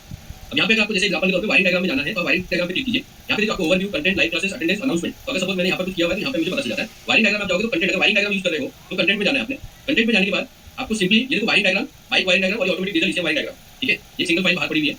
वायरिंग डायग्राम में देखो फिलहाल के हमने 1258 फाइल्स यहाँ पर अपडेट की गई है और इसको सेपरेट किया गया। मैं आप लोगों को दिखा रहा हूँ। अगर आप लोगों ने जिसने नहीं लिया हुआ है ना, वो लोग क्या कीजिए कि एक बार ना मुझे चैट में मैसेज कर दीजिए, आपके चैट में कि सर मेरा वायरिंग डायग्राम मैंने नहीं लिया हुआ। मैं उन लोगों को उस तरह से पैकेट से ऐड कर दूँ। ठीक है, अब ये सारे आपको ब्रांड्स आ जाएंगे। ये याद रखिए कि रेगुलर अपडेट हो रहा है और ये लाइफ टाइम अपडेट होता रहेगा। यहाँ पे सेग्रीगेट, यहाँ पे हम लोगों ने क्या सेपरेट किया है सर्किट टू सर्किट। तो आपका मारुति सुजुकी में आप चले जाते हैं, यहाँ पे जब आप जाओगे तो देखो SX4 वगैरह सब आ गया है। हाँ, तो ये आपका जैसे देखिए सेकंड जनरेशन सुजुकी स्विफ्ट 2011 से 17 क्लिक किया आपने।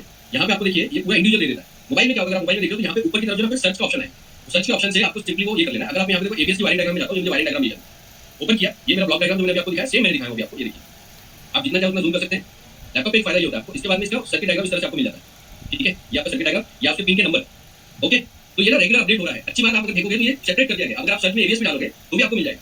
ये पूरा देखो, यहाँ पर आपके पिन हाउस, सर्किट डायग्राम और आपका आउटपुट, इसको बोलते हैं लेआउट, ABS लेआउट। तो ये इनपुट साइड हो गया आपका और ये आउटपुट साइड हो गया। ठीक है, तो ये अभी जो हमने कवर किया वो है। तो अगर आप वॉइस को स्टडी करना चाहोगे तो जाके ये वायरिंग डायग्राम को स्टडी कर लेना। ये जो आपको दिखाई दे रहा है इस तरीके के वायर, कैन के वायर, लिखते हुए कैन के वायर, ये जो आपको दिखाई दे रहा है ये आपके व्हील स्पीड सेंसर। ठीक है, तो ये आप पता कर सकते हो कौन सा किसके काम में आ रहा है। ओके, एक चीज और है, मैं बार बार बोल रहा हूँ कि वायरिंग डायग्राम को स्टडी करने की आदत लगाइए, क्योंकि इतनी ज्यादा गाड़ियों के वायरिंग डायग्राम्स होते हैं और सबके ऑलमोस्ट अलग अलग होते हैं मीटर के हिसाब से भी, तो आपको आसान होगा। अब ये सब जो ये मैंने मारुति का लिया था, सपोज मैं आपको अलग इसलिए दिखा रहा हूँ ताकि आपको समझ में आए कि किस तरह से डाला हुआ है। जैसे मैं 500 से ज्यादा फाइल महिंद्रा की है। एग्जाम्पल आपका समझो S2 है, स्कॉर्पियो स्कॉर्पियो में आपका देखिए सबसे पहले ECM आ गया। अब ECM में देखो आपका कंप्लीट पहला आपका सर्किट डायग्राम आ जाता है। ये देखिए आप लोगों को एक प्रॉब्लम होती है ना, पिन नंबर कैसे पता लगा, तो EMS ECU M2 DI CR यहाँ पे आपको जो दिखाई दे रहा है, सर ने आगे आपको एक्सप्लेन किया भी होगा, लेकिन मैं आपको ये बता रहा हूँ कैसे। ये आपको यहाँ पे दिखाई दे रहा है पूरी तरह से, ये देखो पिन नंबर के साथ में पूरा वायरिंग डायग्राम है ना। सेम टाइम आपको ये नहीं चाहिए, आपको चाहिए इसका पावर विंडो का या इंस्ट्रूमेंट क्लस्टर का। तो इंस्ट्रूमेंट क्लस्टर का आगे देखिए, तो इसमें पिन वगैरह काम कर रहे हैं उन लोगों के लिए भी पिन आउट चाहिए होगा इंस्ट्रूमेंट क्लस्टर के लिए। जैसे कि कैन है, कैन लो हमको चाहिए होता है, तो ये देखिए आपका कैन है, कैन लो हो गया, कैन है, कैन लो लिखा हुआ यहाँ पर दिखाई दे रहा है हमको। और ये ट्विस्टेड वायर दिखा दिया, तो ये इंडिकेशन है। कोई भी आप जाइए इमोबिलाइजर देखना चाहते हैं, इमोबिलाइजर में जाइए। इस तरह से आप इसको यूज कर सकते हैं अपने लैपटॉप पे भी काम करते वक्त। अगर लैपटॉप है तो ठीक है, वरना मोबाइल में आप जितना जूम चाहे 10x तक जूम करके इसको यूज कर सकते हैं। एक मोबाइल में फायदा आपको होता है कि यहाँ पे ऊपर आपको सर्च बार आ जाता है, तो जो भी सर्किट आप चाहते हो वहाँ पे आप डालिए। अब एक चीज और आपको याद रखना होगा, थोड़ा सा संयम आपको रखना होगा, क्योंकि बहुत सारे मॉडल हैं, बहुत सारे वायरिंग डायग्राम्स हैं और उनको क्योंकि सही तरीके से आपको डालना है। जैसे कि 805 का एक्स्ट्रा फाइल्स, अब W6 में आपके ये सारी फाइल यहाँ देखिए कितनी सारी फाइल्स। ठीक है, तो हर फाइल जो है वो इंडिविजुअल सर्किट को इंडिकेट कर रही है, इतना डिटेल में सेग्रीगेट नहीं किया गया है। इसी वजह से आप लोगों को बोल रहा हूँ यूज कीजिए। लैपटॉप पे लोगों को यूज करने में प्रॉब्लम आ रहा था, तो इसलिए मैंने आपको ये देखिए। ठीक है, अब यहाँ पर अगर मैं वापस से होम पेज पे चला जाता हूँ,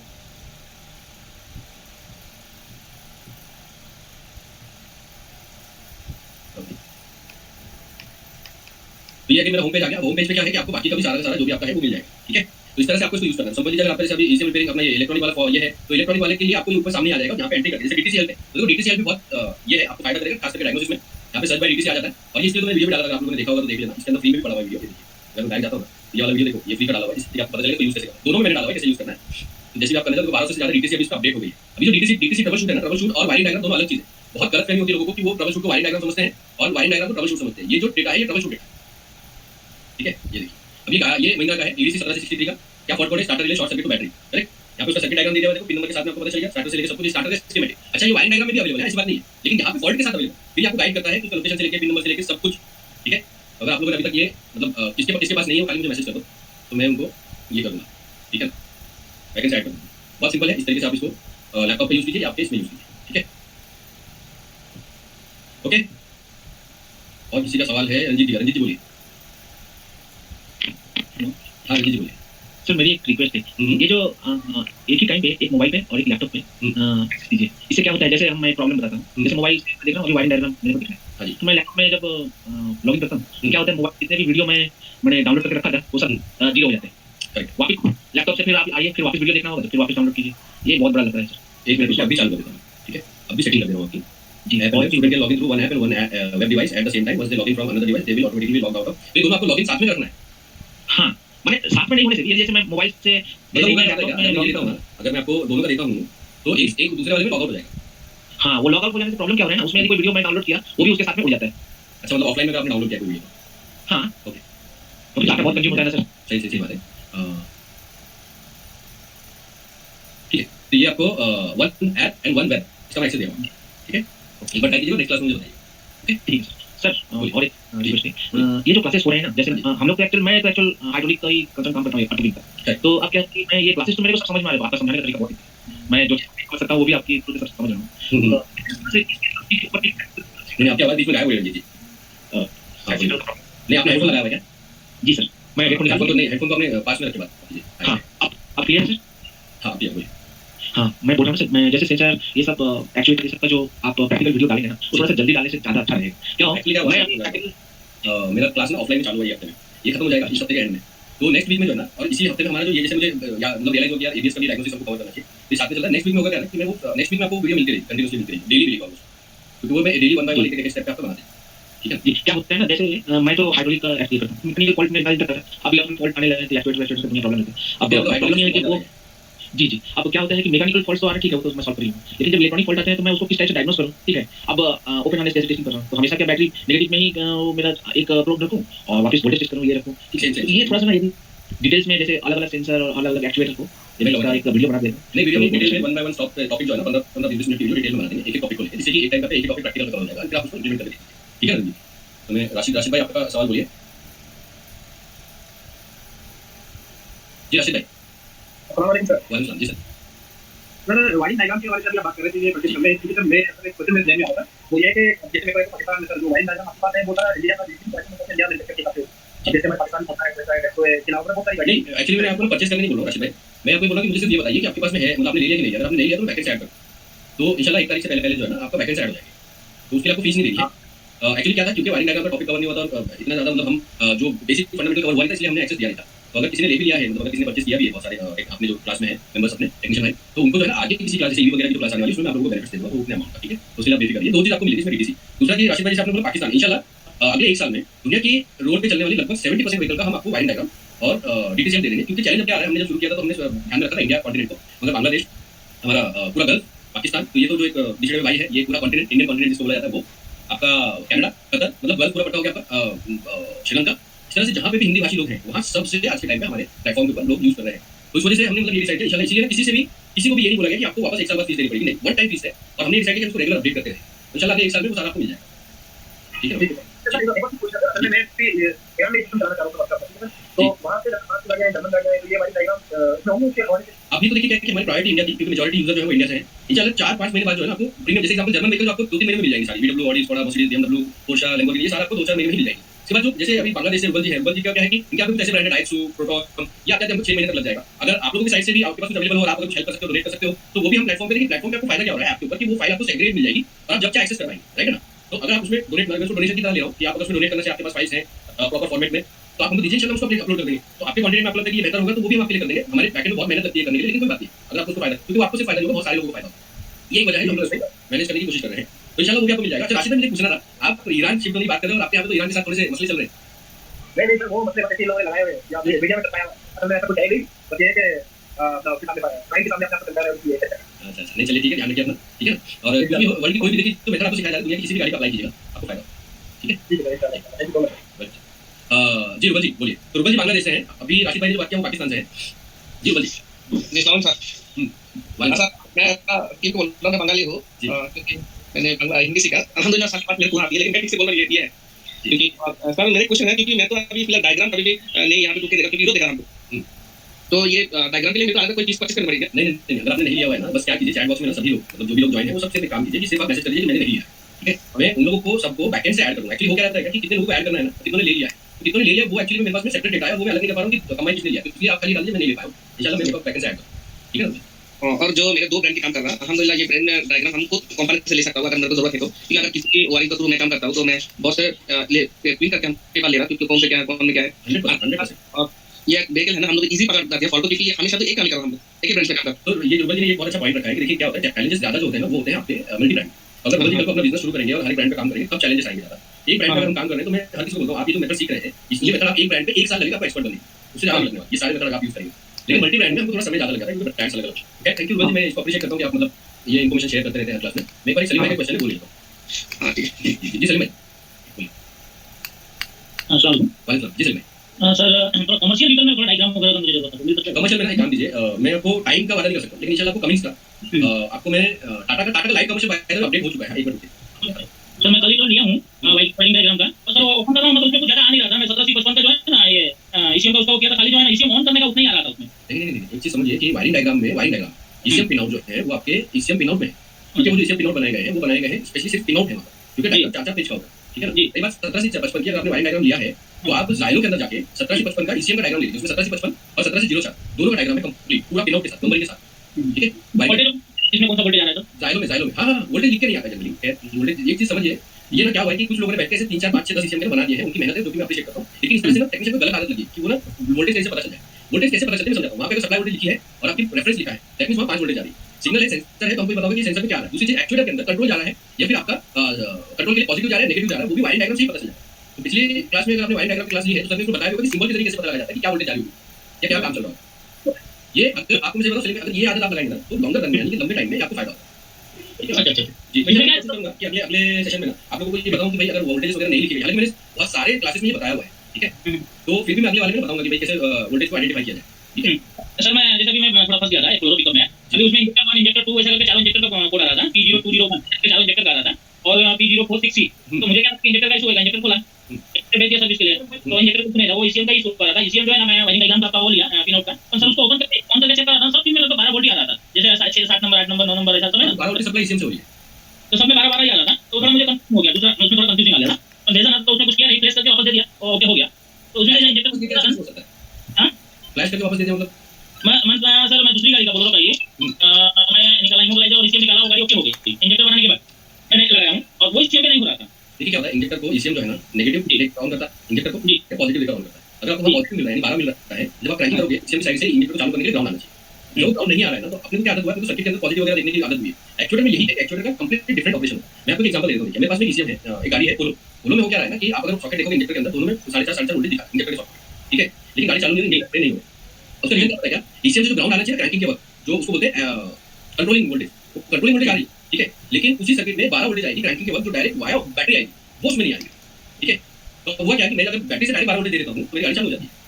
इसका मतलब क्या हुआ, क्योंकि ईसीएम ग्राउंड मिल रहा है ना उसको, अगर ईसीएम से ग्राउंड मिल तो गाड़ी चालू, आप समझ क्या मतलब। तो ये याद रखिए हमेशा, हां ये याद रखिए कि दो वायर जो आपको दिखाई दे रहा है ना, कई बार पॉजिटिव ईसीएम से आता है, कई बार नेगेटिव ईसीएम से आता है, उसको बोलते हैं कंट्रोलिंग वोल्टेज, कंट्रोल ईसीएम करता है। दूसरे साइड में अगर ग्राउंड है तो वो ग्राउंड बैटरी से आ सकता है, पॉजिटिव है तो पॉजिटिव बैटरी से आ सकता है, वायर जंक्शन के जरिए सर्किट के अंदर, ठीक है ना। तो ये सिर्फ छोटी-छोटी डिटेल एक्चुएटर के मामले में होती है। तो आप मेरा जो एक्चुएटर वाली क्लास है ना, वो ध्यान से आप एक बार ना रिपीट में ले लेना, क्योंकि इसमें फायदा क्या होगा कि आपको ये क्लियरिटी आ जाएगी, ठीक है। क्या इंजेक्टर की टेस्टिंग का डीजल और पेट्रोल दोनों का ना मैं अगले हफ्ते में बनाई दूंगा, मतलब बाद में टेंशन नहीं रहेगा, ठीक है जी। सर दूसरा मैं ये बोल रहा था, मुझे ऐसा का कुछ वायरिंग डायग्राम मिला है जो नहीं है, और उसका ऊपर वाला भी मिला है, डीटीसी वाला मिला भैया जी सर। तो मैं आपको समझो दे दूं, मुझे क्या पर्सनल नंबर आएगा कोई मैं वो कर सकता हूं, मुझे आगे बराबर परफेक्ट आता नहीं है, जो चेक वगैरह करना है ना, तो उसमें डाल देता नंबर आएगा तो मैं डाल दूंगा, तो मुझे भी काम आएगा और दूसरे को भी काम भी आ सकता है।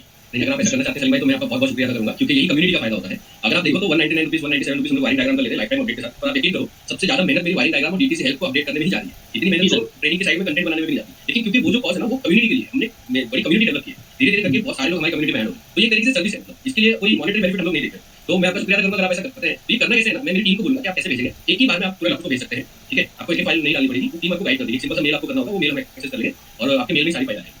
सर मैं मेल में नहीं लिखा था, मैं मेरे मेल पे भी मुझे क्या व्हाट्सएप पे आया है, अच्छा तो मैं मेल पे रखना चाह रहा था, क्योंकि मेल पे है ना तो हमेशा मतलब गाइड नहीं होगा, तो वो बड़ा है थोड़ा, तो मेल पे नहीं आया है सर। अच्छा फाइल बढ़िया ना, जी सर, तो उसके लिए मेल में ना वो आया ही नहीं, मेल में ड्राइव पे अपलोड कीजिए, ड्राइव में मतलब आप उसको सेलेक्ट कर लीजिए फाइल को और सेंड का ऑप्शन डाल दीजिए, तो सारा आता है कहां डालना है, आप ड्राइव पे डालिए, ठीक है। ड्राइव पे फोल्डर बनाइए आयशा वायरिंग डायग्राम और एक फोल्डर आपने आयशा डीटीसी हेल्प बना दिया, ठीक है। और फिर उसमें ड्राइव में जब आप सेलेक्ट करके ड्राइव पे डालेंगे तो ड्राइव पे उस फोल्डर के अंदर उसको सेव कीजिए, और जब आपको हमें भेजना होगा ना तो मेल आईडी बता दो यहां पर आपको चैट में scancast@gmail.com,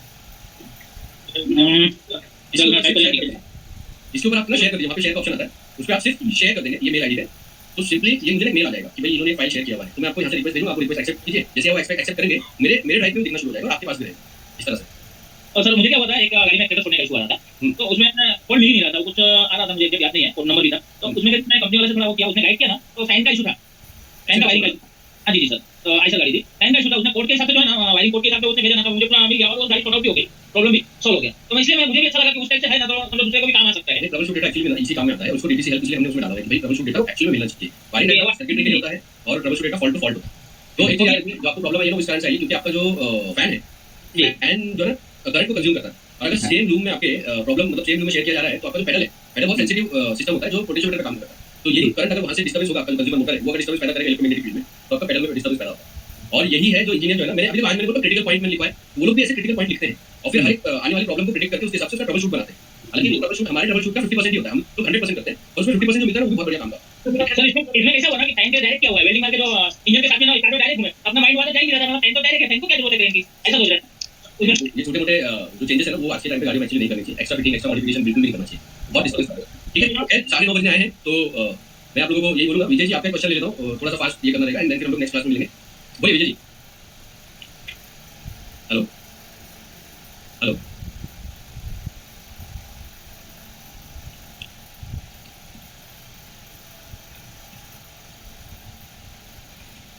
hello, I think Vijay ji का आवाज नहीं जा रही है, तो ठीक है आज के लिए इतना ही। Thank you so much.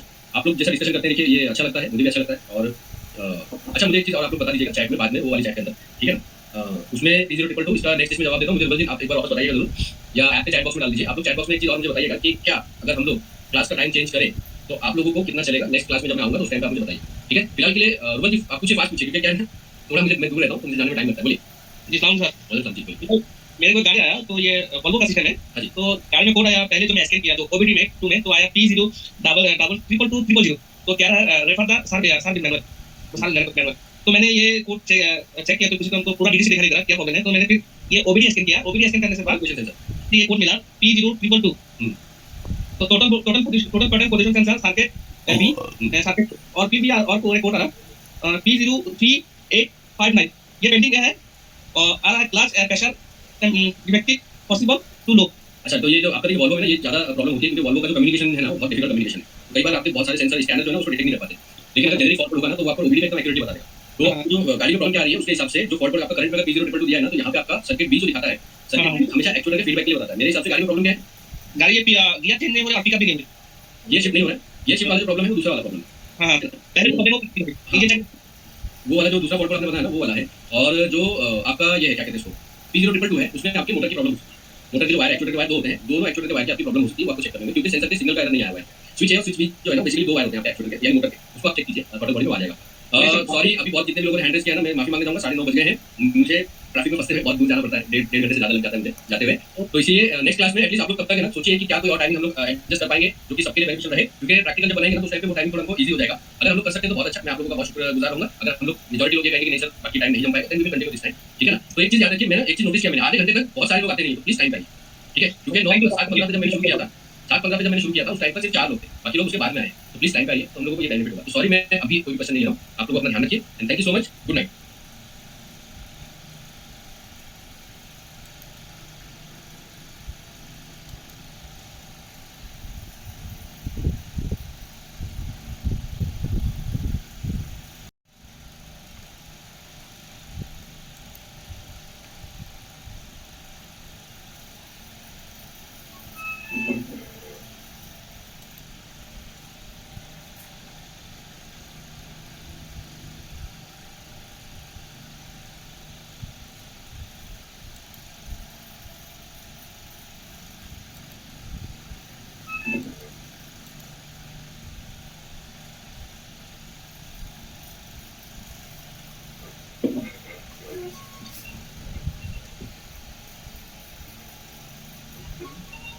Okay, good evening everybody. चलिए जैसे धीरे धीरे सब लोग आ रहे हैं हम लोग आगे बढ़ेंगे, ठीक है ना। तो आप लोगों से कुछ लोग जो नए हैं मैं उन लोगों के लिए खाली बता देता हूँ, जैसे कि आप लोगों ने ज्वाइन किया है क्लास को, तो एक चीज़ इंपॉर्टेंट आपको ध्यान रखनी होगी वो ये कि पहले जो बेसिक क्लासेस है ना, मतलब बेसिक जो कि फंडामेंटल होता है इलेक्ट्रॉनिक का, वो फंडामेंटल इलेक्ट्रॉनिक का जो है वो हमने ऑलरेडी जो अपडेट पहले की क्लासेस अपडेट की हुई है। आप लोगों को क्या करना है कि वो क्लास जो है ना आराम से लेते रहना है और साथ में लाइव भी आप अटेंड कीजिए। अच्छा, लाइव अटेंड करने में आपको फायदा क्या होगा, लास्ट में क्वेश्चन आंसर के टाइम देता हूँ, तो आप लोगों को वो टाइम पे क्वेश्चन आंसर के टाइम पे आप लोगों को अपने जो भी कोई क्वेश्चन है आपके वो आप पूछ सकते हैं। ठीक है, तो वो क्वेश्चन तभी आएंगे जब आप वो वाली क्लासेस सही तरीके से लेंगे, यानी कि आप प्रॉपर तरीके से अपना टाइम देंगे, बैठेंगे आराम से, नोट्स वगैरह बनाएंगे। एक चीज़ समझिए, मैं बार बार बोलता हूँ सभी लोगों को कि हमारा यहाँ पे जो ट्रेनिंग देने का मकसद है वो ये नहीं है कि हम आप लोगों को अपने ऊपर डिपेंडेंट बनाएं। ठीक है, ट्रेनिंग देने का मतलब ये है कि आप लोग खुद भी गाड़ी की प्रॉब्लम खुद ही प्रॉब्लम सॉल्व कर पाओ, यही मकसद है। आप लोग अपना टाइम निकाल के आते हैं, दिन भर काम करते हैं, उसके बाद शाम को आते हैं, टाइम निकाल के ट्रेनिंग लेते आते हैं। तो सिंपल सा मकसद है कि हमको इसको मैक्सिमम आउटपुट लेकर आना है, और आउटपुट लेकर आने का दो तरीका होता है। आप एक क्लास लेते हैं, क्लास लेने के बाद में मुझे बोलिए कौन सा जी वन लाख जी बोल सर कैसे हैं अल्हम्दुलिल्लाह पहले ठीक हो सर यस बोलिए वो आज क्वेश्चन था क्या ना मैंने गाड़ी को ऑक्सीजन तक चेक करने के लिए जो ईओबी टेस्ट किया उसके बाद मैं लाइट कटा लिया वहाँ पे 3 ऑप्शन दिखा हमको पहला फैक्ट्री कंट्रोल मॉड्यूल दूसरा है फ्रॉम सेंसर और तीसरा है रियल सेंसर तीनों सेंसर पे आ रहा है ऐसा हो सकता है क्या एक सेकंड रिपीट कीजिए आपका क्वेश्चन और कुछ नहीं है मैं एक गाड़ी आई मेरे पास है ये 16 का सीसी थी तो गाड़ी फुल कंजम्पशन दिया था तो मैंने सोचा इसको ना एक ऑक्सीजन का वैल्यू चेक करूँ मैंने लाइट कटा जाके तो मेरे को जो मैं ईओबी में स्कैन किया तो आपको मतलब 3 ऑप्शन मिला ऑक्सीजन को पहला मिला factory mode oxygen sensor number 1 दूसरे जो फ्रॉम ऑक्सीजन सेंसर तीसरा जो है रियल ऑक्सीजन सेंसर 3 सिस्टम मिला मेरे को ये हो सकता है सर नहीं कंप्यूटर को तीन नहीं होगा बेसिकली दो होगा एक तो क्या होता है कि आपका एक कैटेगरी के पहले वाला होता है हम लोगों ने डिस्कस किया भी है पहले और एक कैटेगरी के बाद वाला अपस्ट्रीम डाउनस्ट्रीम भी बोलते हैं उसको एक चीज याद रखिए मैं आपको बात बताता हूं ये मैंने पहले क्लास में कवर किया भी है सेंसर वाली क्लास में वो टाइम पे क्या है कि आपको ये देखना होता है कि आप मतलब क्या उसमें एक्चुअली में देखना चाहते हो नहीं क्या आपको वोल्टेज मिल रही है या आपको ऑक्सीजन वैल्यू मिल रही है या लैम्डा मिल रहा है वो देखना होता है अगर आपको वोल्टेज मिल रही है तो वोल्टेज चेक कीजिए ठीक है वोल्टेज चेक करके फिर वोल्टेज का जैसे बताया मैं आपको 4 वायर है या 5 वायर है वो एक बार चेक कीजिए उसके हिसाब से काम आगे कंटिन्यू वो तो गाड़ी चल गया और दूसरे जो क्वेश्चन है मेरे पास एक गाड़ी है और थोड़ा गाड़ी है फिलहाल और ये सुबह में क्या ले कम से कम 10-15 रुपए ले गया सुबह में डीजल पेट्रोल पेट्रोल है सर पेट्रोल तो बैटरी चेक कीजिए बैटरी टेस्ट कीजिए कि कौन सा प्रॉब्लम सीसी का है क्या मतलब आपके वोल्ट क्रैंकिंग एम्पियर आपके यहाँ पे सर्दी का मौसम है हां क्या टेम्परेचर है टेम्परेचर हिला लिया जाता है वैसे ज्यादा नहीं अभी कम कर रहा है यहाँ पे टेम्परेचर मेरे को पूरा ये हम चेक करने पड़ रहा है अभी कितना नहीं मतलब वही 12-15 के आसपास होगा बैटरी बैटरी चेक कीजिए क्योंकि पेट्रोल में जनरली ये वाली प्रॉब्लम आती नहीं है बैटरी का टेस्ट कीजिए कि क्रैंकिंग में कितना ड्रॉप मार रहा है जो ड्रॉप टेस्ट करते हैं हम लोग ड्रॉप टेस्ट कीजिए कितना क्रैंकिंग में ड्रॉप हो रहा है उसके बाद में बैटरी को चार्ज करके देखिए क्योंकि बैटरी कई बार जो है कोल्ड स्टेट में ये नहीं ले पाती है वैसा बात है बैटरी तो मैंने जो जितने जनता को रिजेक्ट किया हम लोग 2-3 मंथ पहले और फिर भी मैंने ये चेक किया लॉन्ग टर्म होल्ड करके आपको एक वीडियो भेजा वो गलत नहीं है थोड़ा चेक करके ग्रुप पे डाला क्या डाला शायद नहीं शॉर्ट टर्म फ्यूल ड्रिम देखिए आइडल में सिर्फ short term fuel trim check होता है long term fuel trim check होता नहीं है ठीक है हां मैंने ये तो चेक करना पड़ेगा अच्छा ठीक है अभी गाड़ी को बैटरी और दूसरे मैंने कोई भी चेक कोई पंप चेंज किया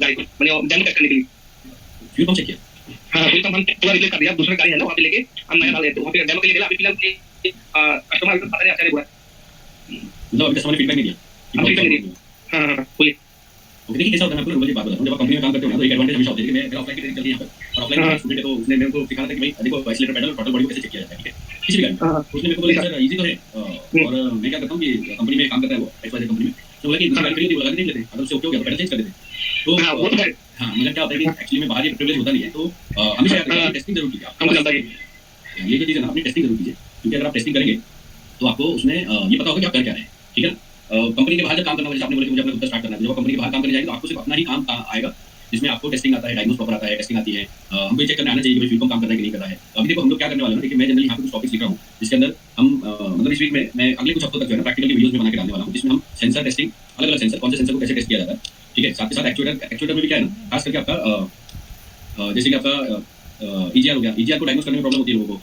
टोटल हो गई आपका टोटल के साथ में आपका ये आता है इलेक्ट्रॉनिक टर्बो हो गया ये सब हो गए इलेक्ट्रॉनिक टर्बो कैसे चेक करना देखो अगर आप लोग देखोगे ना प्रैक्टिकल जो मेथड है हमारा उसमें आप लोग अगर देखेंगे तो आपको समझ में आएगा कि प्रैक्टिकल में एक्चुअली में हम जो इस्तेमाल करते हैं दो मेथड एक तो हमारा यूनिवर्सल टेस्टिंग का जो तरीका है मतलब जो और हमारा नहीं है हर कंपनी का ऐसे होना चाहिए क्योंकि आप इलेक्ट्रिशियन है तो इलेक्ट्रिशियन को बेसिक इलेक्ट्रॉनिक का मतलब आना चाहिए इसलिए हमने वहां से शुरू किया बेसिक शुरू कर दिया पहले उसके बाद में हम यहाँ पे एडवांस करना है उसके बाद की स्कैन टूल के जरिए जो डायग्नोस्टिक टूल है हमारे पास उसके जरिए हम लोग कैसे कवर करेंगे तो इस तरीके के बहुत सारे जो हमारे टॉपिक्स हैं ना वो हम लोग उसके अंदर कवर करेंगे साथ ही साथ पहले बार इंजन कवर हो जाएगा इंजन कवर होने के बाद एबीएस हो गया ईएसपी हो गया उसका स्टीयरिंग मतलब स्टीयरिंग जीपीएस हो गया बीसीएम हो गया इनको कैसे चेक किया जाएगा डायग्नोस किया जाएगा वो ये सीरीज में कंटिन्यू चलती रहेगी देखिए क्या है गाड़ी के अंदर सारे सिस्टम है कि ओवर द पीरियड हर एक सिस्टम को एक टेस्टिंग अगर आपको यूनिवर्सल मेथड पता चल जाए तो आप किसी भी गाड़ी को टेस्ट कर सकते हैं ठीक है उसी मेथड पे हम लोग आगे काम करेंगे मिस्टर कुमार यस आपका माइक ऑन कीजिए आपने हैंड टेस्ट किया था सर मूवी का हाँ good evening sir good evening sir सबसे पहले तो मैं आपको बहुत मुबारक देना चाहता हूँ क्योंकि आप ऐसा प्लेटफॉर्म लेके आए जो बहुत ही अच्छा लगा है इंडिया के अंदर और आज मेरी फर्स्ट क्लास ज्वाइन किया मैंने बहुत बहुत शुक्रिया सर मैं भी आपको शुक्रिया अदा करता हूँ कि आपने हमको ये मौका दिया कि हम आपके साथ में काम कर सके और सर मैं पहले आपका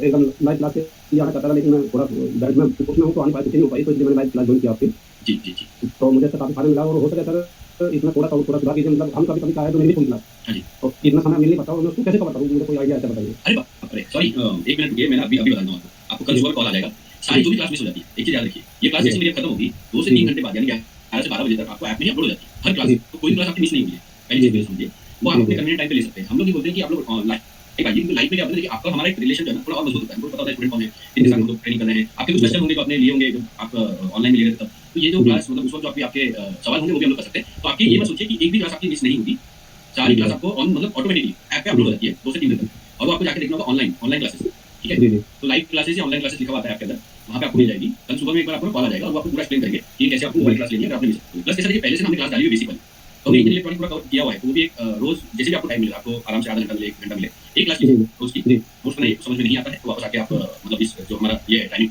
ऑनलाइन वाला, उसमें आके आप क्वेश्चन कीजिए, हम डेफिनेटली उसमें आपको रिप्लाई करेंगे। अब तक ये जो आज की जो क्लास है ये 25वीं क्लास है, तो 25वीं क्लास में समझ लीजिए कि लगभग सिर्फ 2 या 3 क्लास जो है वो मेरे पास मिस हुई है, जो नहीं है, लेकिन 20-22 क्लास जो है आपको उसमें मिलेगी पूरी।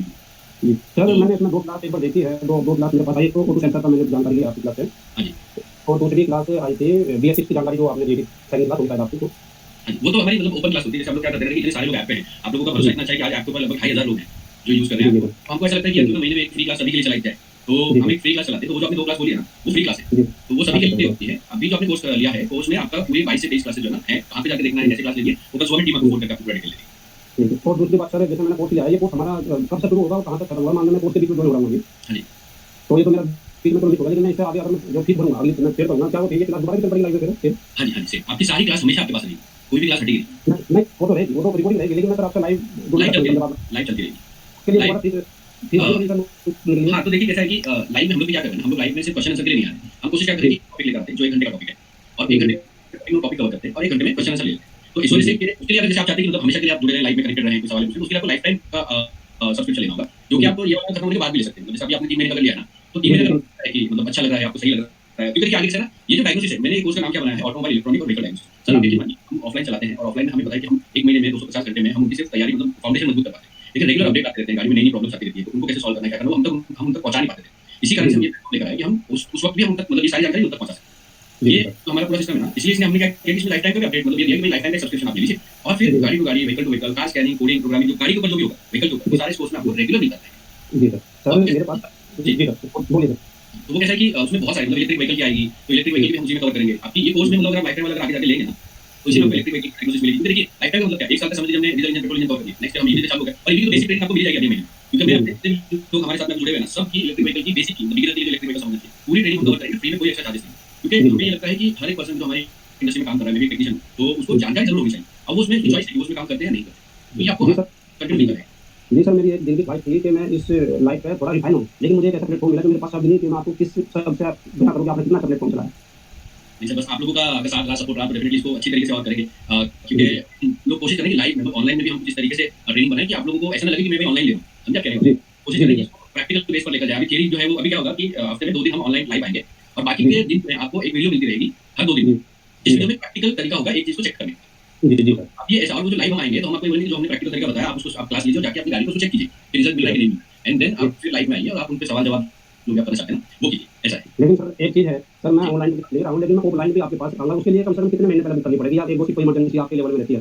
एक्चुअली ऑफलाइन में हमारे पास में चैलेंज क्या है कि ऑफलाइन में ना क्योंकि टेक्नीशियन के साथ काम करना होता है, हाँ बिल्कुल। हम मतलब मैं हमेशा सोचता हूँ कि अपना काम छोड़कर आएंगे तो सिर्फ फीस ही उनकी नहीं लगती, उनका जो काम का नुकसान होता है वो भी लग रहा है, इसलिए बड़ी बहुत बड़ी बैच नहीं चलाते हम, ज़्यादा 12 लोगों से ज़्यादा लेते ही नहीं। जी जी। तो मैं कितने महीने पहले बुक कर सकता हूँ अपनी? आप लगभग 20 दिन पहले तक ज्वाइन कर सकते हैं हर महीने। तो अभी जैसे 15 तारीख को फरवरी में चालू होगा, अगर आपको मार्च में चाहिए, क्योंकि मार्च का कंफर्म नहीं है, लेकिन अगर अप्रैल में चाहिए तो मार्च 15 तारीख तक 20 तारीख तक कर सकते हैं कोई ऐसा। तो सर एक सवाल है अभी मेरा जी। ये हमारे अच्छा गोविंदा जी, मैं 1 मिनट खाली आपको ये करना चाहूंगा कि एक इन्फॉर्मेशन जो है मैं सब लोगों को देना चाहता हूँ कि आपने जो फीस ऑनलाइन में दी है, अगर आपको लगता है कि आपको ऑफलाइन में आना है तो आपकी जो ऑनलाइन की फीस है वो ऑफलाइन की फीस से माइनस कर दें, आपसे एक्स्ट्रा पूरा पैसा नहीं जाएगा। थैंक यू बहुत आपका बड़ापन है सर, आप ऐसी फैसिलिटी आपने जैसे मुझे दे रहे हो सभी टाइप के भाइयों को। तो सर एक तो मेरा इसमें एडिट का ऑप्शन मेरे नाम में एक मिस्टेक हो रही है, वो ठीक नहीं हो पाई मेरे से। ओके, इसको ठीक कर वहाँ से आप मुझे परमिशन दो, मैं ठीक कर लूँ जी। और दूसरी चीज़ सर, एक गाड़ी अभी अच्छी से बोलेरो कैंपर हमारा, अच्छा तो उसमें फ्यूल में पानी मिल गया था, उसमें उसके फिल्टर वगैरह चेंज करी, जो उसकी DRV वाला है वो जाम हो जाएगा बार बार। क्या जाम हो जाएगी? DRV वाली जो डीजल मैनेजमेंट वाल होती है, जो डीजल ये को जाम हो रही है आपकी, फिल्टर आपने चेंज कर दिया, पूरी पाइपलाइन जो है ना आपकी क्लीन कर दिया हुआ है आपने? जी जी DRV जाम, अगर देखिए टैंक जो है ना, टैंक पे आपने क्लीन कर दिया होगा, क्लीन कर दिया। तो गाड़ी इस कंडीशन में कितने समय तक चली है? ऐसा तो नहीं है ना कि पानी की वजह से जो टैंक की जो मेटल होता है उसके अंदर रस्ट पैदा हो गया और वो रस्ट डाला होगा, ऐसा नहीं है ना? नहीं, गाड़ी अभी बिल्कुल 3000 किलोमीटर भी नहीं चली होगी, बिल्कुल क्लीन कर दिया, एकदम साफ करके पूरा कर दिया। DRV पूरी टैंक करनी पड़ेगी, उसको थोड़े से क्लीन करना पड़ता है। नहीं चेंज करिए, उसका रीजन बताओ। अगर बार-बार जाम हो रही है ना तो उसका रीजन क्या है? पानी की वजह से वो इंटरनली ड्राई हो चुकी है, और अगर वो इंटरनली ड्राई हो जाती है ना तो उस केस में क्या होगा कि जब भी आप उस पे मतलब काम करने जाएंगे तो मतलब उसमें होता क्या है ना, ECM उसमें PWM यानी पल्सेस देता है, वो चालू होता है, वो रिटर्न हो गया एक्चुअली, तो वो रिटर्न नेगेटिव से कंट्रोल हो रही है, नेगेटिव से कंट्रोल हो गई आपकी, और पॉजिटिव जो बैटरी से आया होगा आपका, जी जी। तो वो जो कंट्रोलिंग हो रही है PWM के ऊपर, वहाँ पे एक सिंपल सा ये है कि आपका जो वॉल है वो मेटल का पार्ट है, जी और वो मेटल में उसको डिजाइन किया जाता है आपके डीजल के ऊपर काम करे, आपका पेट्रोल यूज करें तो भी ड्राई हो जाती है इंटरनली, जी जी। अब ये तो पानी है ना, पानी में मतलब अगर वो चल रही है और बाकी सब आपने अगर कर लिया है तो बस कुछ नहीं बचता, आपका डीआरबी आप चेंज कीजिए, आपकी गाड़ी की प्रॉब्लम सॉल्व हो जाएगी। या ये वाली डीआरबी आपको किसी और गाड़ी में लगा लीजिए और उस गाड़ी को इसमें लगा, उसका इसमें लगा दीजिए तो भी प्रॉब्लम सॉल्व हो जाएगी। ठीक है। और एक छोटा सा बोला था, आप बोला बहुत लंबा सेशन हो गया, छोटा नहीं, सा नहीं, कोई बात एक महिंद्रा बोलेरो सर नहीं है, होगी 37,000 चली है। अच्छा, और आज वो अचानक चलती चलती 2-3 बार पिकअप तोड़ा है और फिर पिकअप खुद आ जाता है पूरा। प्रॉब्लम आ रहा है, फॉल्ट क्या बना है, स्कैन किया आपने? और कुछ नहीं स्कैनिंग है नहीं सर मेरे पास, अभी स्कैनर तो आपके पास से लेना है, मैं स्कैन है नहीं, लेकिन अभी तो ऐसे मल्टीमीटर वगैरह है हमारे पास। ईजिया साफ करके देखिए, ईजिया साफ है, वही मेरा भी दिमाग में होया था कि ईजिया के साथ बात कर सकता है। ईजिया साफ कीजिए, मेरे हिसाब से प्रॉब्लम सॉल्व हो जाएगी। बहुत कम समय के लिए अगर पिकअप ड्रॉप हुआ था तो ये जो प्रॉब्लम है वो ईजिया की होती है ज्यादातर। ईजिया साफ करके लगाइए, देखिए मेरे हिसाब से तो प्रॉब्लम सॉल्व हो जाना चाहिए। बाकी आप अगली क्लास में बताइए क्या हुआ उसके साथ में, है ना? तो सर ईजिया के लिए रिसेट नहीं करना पड़ेगा, हम बैटरी टर्मिनल खोल के उसको साफ कर सकते हैं। आप बैटरी नेगेटिव टर्मिनल निकाल दीजिए। वैसे भी ईजिया जो आपका कंट्रोलर तो नहीं है ना उसमें, नहीं इलेक्ट्रॉनिक ईजिया है, मतलब वो वॉच है, मतलब बेसिकली जैसा आपका ईटीसी होता है प्रोटोकॉल, वो उसी तरह काम कर रहा है, आइडल उसी से कंट्रोल हो रहा होगा। जी। तो आप क्या कीजिए, बैटरी नेगेटिव टर्मिनल निकाल के हार्नेस आप डिस्कनेक्ट कर दीजिए और हार्नेस डिस्कनेक्ट करने के बाद में ना आप वॉल को जिस तरह अपन मैनुअली साफ करते हैं किसी भी वॉल उस तरह साफ कर लीजिए, उसके बाद लगा दीजिए, स्कैनर लगा के फॉल्ट डिलीट कर दीजिए, प्रॉब्लम सॉल्व हो जाएगी और कुछ करने की जरूरत नहीं पड़ेगी। ठीक है सर, थैंक यू। ठीक है जी, ठीक है। जी सलीम भाई आपका सवाल। सलीम भाई आपने हाथ उठाया था। हाँ सर, लगता है गलती से तब सर अच्छा कोई बात नहीं। अभी अभी अपना ज्वाइन होने का टाइम है सर क्लास 7 में। नहीं मतलब अभी सवाल आगे तो मैंने ले लिया, अभी 5 मिनट में चालू करेंगे। राशिद भाई का सवाल है वो ले लेता हूँ, उसके बाद चालू करेंगे। वो कुछ वो था, मैं कॉल पर डाला था, उसके बारे में थोड़ा वो डिस्कशन होना बाकी है। कौन सा फॉर्मेट आपने लास्ट टाइम डाला था? जी। लास्ट टाइम एक्चुअली चैट में डालते हैं ना तो वो मुझे मिलता नहीं है। देखिए आपके इसमें ग्रुप दिखाता होगा ऑटोमोटिव इलेक्ट्रॉनिक का जो अपना कोर्स है उसी के नाम से, उसमें डाल दीजिए, डाल दिया करें, क्योंकि कैसा है कि उसमें ना मुझे अगर वो मिल जाता है तो आसानी हो जाती है यहाँ पर। लास्ट में अपने चैट में डाला था, एक बार चैट में डाल दीजिए, मैं बता दूंगा बाद में लास्ट में जब क्वेश्चन चलेगा वो टाइम में आपको। ठीक है सलीम भाई? ओके जी जी राशिद भाई बोलिए, आपने हैंड रेस किया था राशिद अली। हमारे को क्या है कैसे बस रंजन भाई बताइए क्या है? अल्हम्दुलिल्लाह सर मुझे पूछना था स्कैनर के हवाले से, मैंने अपना गेस्ट से पूछा था, उन्होंने कहा था कि आप करके मैच क्लास पूछ ले तो आपके ऊपर पीछे हट जाएगा। आपके यहाँ पे गाड़ियाँ कौन सी मुझे बताइए, जो आपके एरिया में जो आपको लगता है कि मेरे पास ज्यादा फुटफॉल है, मतलब ज्यादा आती है मेरे पास। तो यहाँ पर तो ज्यादा जापानी गाड़ियाँ, आपका चाइना की बहुत ज्यादा हो रही है। मुझे चाहिए था ईरान के हवाले से ना कि वहाँ पर जापानी भी कम थे लेकिन वहाँ पर जर्मन और फ्रांस की गाड़ियाँ बहुत ज्यादा हैं। क्या बजट में आप देख रहे हैं सर तकरीबन मैं बताऊँ 2:25 तकरीबन मुझे मिल जाएगा। अच्छा ये स्कैनर है, मैंने देख लिया था, आपने प्रमोशन किया था, अपने एक वीडियो बनाई थी उसके ऊपर जो प्रो है 431 बाइक्स। हाँ इसको वो क्या रेट में बताते हैं? सर वो वैसे 280 में यहाँ पर दे रहे थे, मैं नेपाल के साथ ही बोले उन्हें लोकल में देना पड़ेगा, अपना 225 में पानी में दे रहे थे। 225 तो बहुत महंगा दे रहे हैं मेरे हिसाब से। तो आपकी करेंसी रेट में अगर हम लोग मारे तो क्या करेंसी, 4 रुपये का भाव चल रहा है, क्या भाव है इंडिया के हिसाब से? तो इंडिया का तो मेरे ख्याल से ज्यादा ही होगा, हमारे आपके साथ तकरीबन 3-3.5 रुपए की बता रहा था, तो 4 रुपए आप लगा नहीं सकता। हाँ वही 2 लाख के आसपास पड़ेगा आपको। करेक्ट।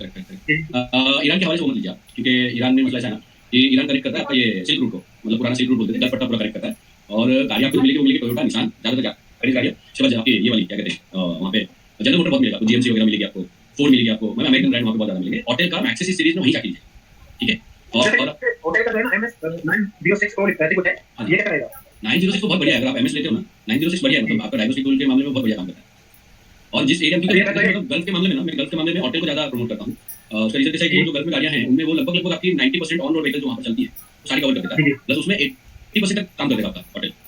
तो चाहे आप मैक्सिस सीरीज ले लीजिए, आप एमएस ले लीजिए, ये आपको सेम काम करेंगे। सामने वाले से बस कवरेज जो है ना एक बार पूछ लेना जो भी डीलर हो। और आपको एक सस्ता तरीका बताता हूँ, आप अगर ईरान मतलब जाने वाले हैं तो उस केस में आपको ईरान से नजदीक क्या पड़ेगा, दुबई दूर पड़ता है ना। ये दुबई में आना जाना बहुत मुश्किल है, जैसे मैं पाकिस्तान से भी मुश्किल है, और मुश्किल है हमारे लिए। असल में सर हमारे पास ये है कि वहाँ से दुबई से मंगवा लेना तो हमें ज्यादा इनकम टैक्स वगैरह खत्म बड़े आउट जाता है। तो आपके यहीं पे मिल जाएगा मेरे ख्याल से। तो आपके यहाँ पे डीलर है अच्छे हैं तो उनसे बात कीजिए, इंशाल्लाह मेरे हिसाब से तो आपको वही रेट पड़ेगा, क्योंकि होटल जो है इंडिया में अभी आया ऑफिशियली, पहले अनऑफिशियली बिकता था। तो यहाँ पे ऐसा कभी कुछ है नहीं, उसका इंडिया हेड मेरा फ्रेंड है और एशिया हेड भी मेरा फ्रेंड है, तो वो मैं आपका क्या कर सकता हूँ, उसका एशिया का हेड है ना वो भी मेरा फ्रेंड है। अब वो पाकिस्तान टेरिटरी देख रहा है कि नहीं देख रहा है वो मुझे नहीं पता, लेकिन मैं एक बार से पूछ के जरूर देखूंगा कि भाई पाकिस्तान में क्या आपका नेटवर्क है। तो इंशाल्लाह अगर वो हुआ तो वो भी आपको मैं अपडेट। ठीक है राशिद भाई? ठीक है। अगर एक और क्वेश्चन है मेरा, अपना ये ईरान का है ना टेक्नीशियन है, उसका इंस्टाग्राम पे अकाउंट है, उसने एक वीडियो डाला था एक कैलिब्रेशन के हवाले से, तो मैंने देख के मैंने तो मैं आपसे पूछूंगा, तो कैलिब्रेशन तो बता रहे हैं, 4 सेंसर कैलिब्रेशन होता है, cam sensor knock sensor calibration. हाँ जी, तो देखिए जैसे उन्होंने बोला ना, वो अगर उन्होंने दिखाया तो वो एकदम सही है। उसका रीजन कैसा है कि AFR याद है मैंने 5 और 6 वायर वाला एक सेंसर बताया था, जो जिसको हम AFR सेंसर भी बोलते हैं, एयर फ्यूल रेशियो सेंसर। तो ऑटो कोई कंपनी, बहुत सारी ऐसी कंपनी है जो ऑक्सीजन सेंसर कैलिब्रेशन कहती है, पर एक्चुअल उसका जो वर्ड है वो होता है AFR रीसेट, यानी एयर फ्यूल रेशियो रीसेट। अब होता क्या है कि जिस कंडीशन में सेंसर खराब हुआ था उस कंडीशन में जो या फिर इंजन में समझ लीजिए ओवरऑलिंग वगैरह आपने किया है, तो जो AFR होता है ना वो बदल जाता है। तो नई वाली वैल्यू हमको पुराने वाले सेंसर को अडैप्ट करना होता है, या फिर नए सेंसर की वैल्यू पुराने इंजन पे हमको अडैप्ट करना होता है, उसी को हम कहते हैं AFR रीसेट यानी एयर फ्यूल रेशियो रीसेट। हाँ, तो वो आपके टूल के ऊपर डिपेंड करता है, गाड़ियों के ऊपर सब गाड़ियों में जरूरत नहीं पड़ती है।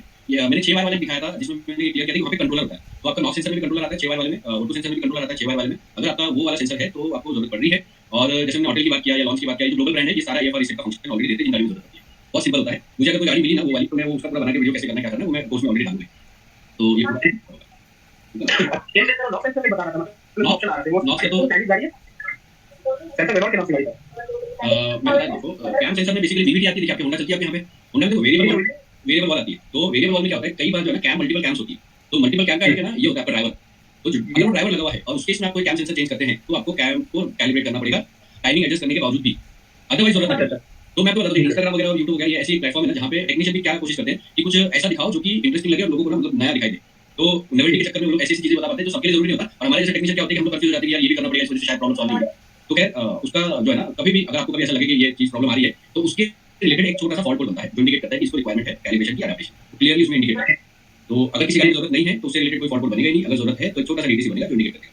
ठीक है ना? ठीक है, थैंक यू, समझ आ गया। जी। ओके, चलिए तो अभी हम लोग कंटिन्यू करते हैं। सभी लोग आ गए हैं मोस्टली। जैसे कि पिछला वाला जो हमारा क्लास था उसके अंदर हम लोग ने एबीएस का सेंसर कौन से होते हैं, सेंसर की टेस्टिंग वगैरह ये किया था, और सेंसर के साथ साथ दूसरी वाली क्लास में पार्ट 2 में हमने एक्चुएटर की टेस्टिंग भी की। अब आज का जो क्लास है वो स्पेसिफिकली है हमारा, जैसे मैंने बोला था कि ब्रेकिंग सिस्टम। अब जो है ना सिर्फ ब्रेकिंग यानी सिर्फ एबीएस नहीं होता, एबीएस जो है वो हमारा एंटी लॉक ब्रेकिंग सिस्टम है, लेकिन गाड़ी में अभी ब्रेकिंग से रिलेटेड भी अलग अलग सिस्टम आए हैं। तो उन्हीं में से एक सिस्टम आज हम लोग देखेंगे, आज उसको समझेंगे कि भाई ये जो सिस्टम कैसे काम कर रहा है, इसके क्या कंपोनेंट होते हैं, और मतलब इसी क्लास के दौरान हम देखते हैं कि कितने कंपोनेंट हम लोग कवर कर पाते हैं, प्राइमरी कंपोनेंट कौन से हैं, और अगर जब काम करने की बात आती है तो हमको कैसे देखना है कि पहचाना कैसे जाए कि मुझे प्रॉब्लम मतलब सॉल्व कैसे करनी है, अगर ये प्रॉब्लम आपको आ भी रही है। एक और एक चीज की ये जो फंक्शन है इसमें कैलिब्रेशन का फंक्शन ऐड होता है कंपलसरी, वो क्यों होता है वो भी हम लोग आज डिस्कस करेंगे। ठीक है, तो आप लोग एकदम शांति से हेडफोन वगैरह लगा के बैठ जाइए, क्योंकि ये सारी प्रॉब्लम जब आती है जनरली क्या होगा, देखिए हमको सभी सिस्टम को डायग्नोस करना आ चुका है, मगर ये ऐसे सिस्टम होते हैं जिनमें हमको उनका वर्किंग प्रिंसिपल फंडामेंटल पता नहीं होता, जिस कारण से हम लोगों को थोड़ा सा प्रॉब्लम फेस होती है, वो हम लोग कवर करेंगे। ठीक है, चलिए तो बस मुझे एक घंटे बजा के कोई भी बता देना कि स्क्रीन दिखाई दे रही कि नहीं दे रही है। अगर स्क्रीन दिखाई दे रही है तो बहुत बढ़िया। देखिए ये जो फंक्शन होता है हमारा, बस एक कोई भी हैंड रेस करके और बंद करके बता दीजिए ये दिखाई दे रही है स्क्रीन।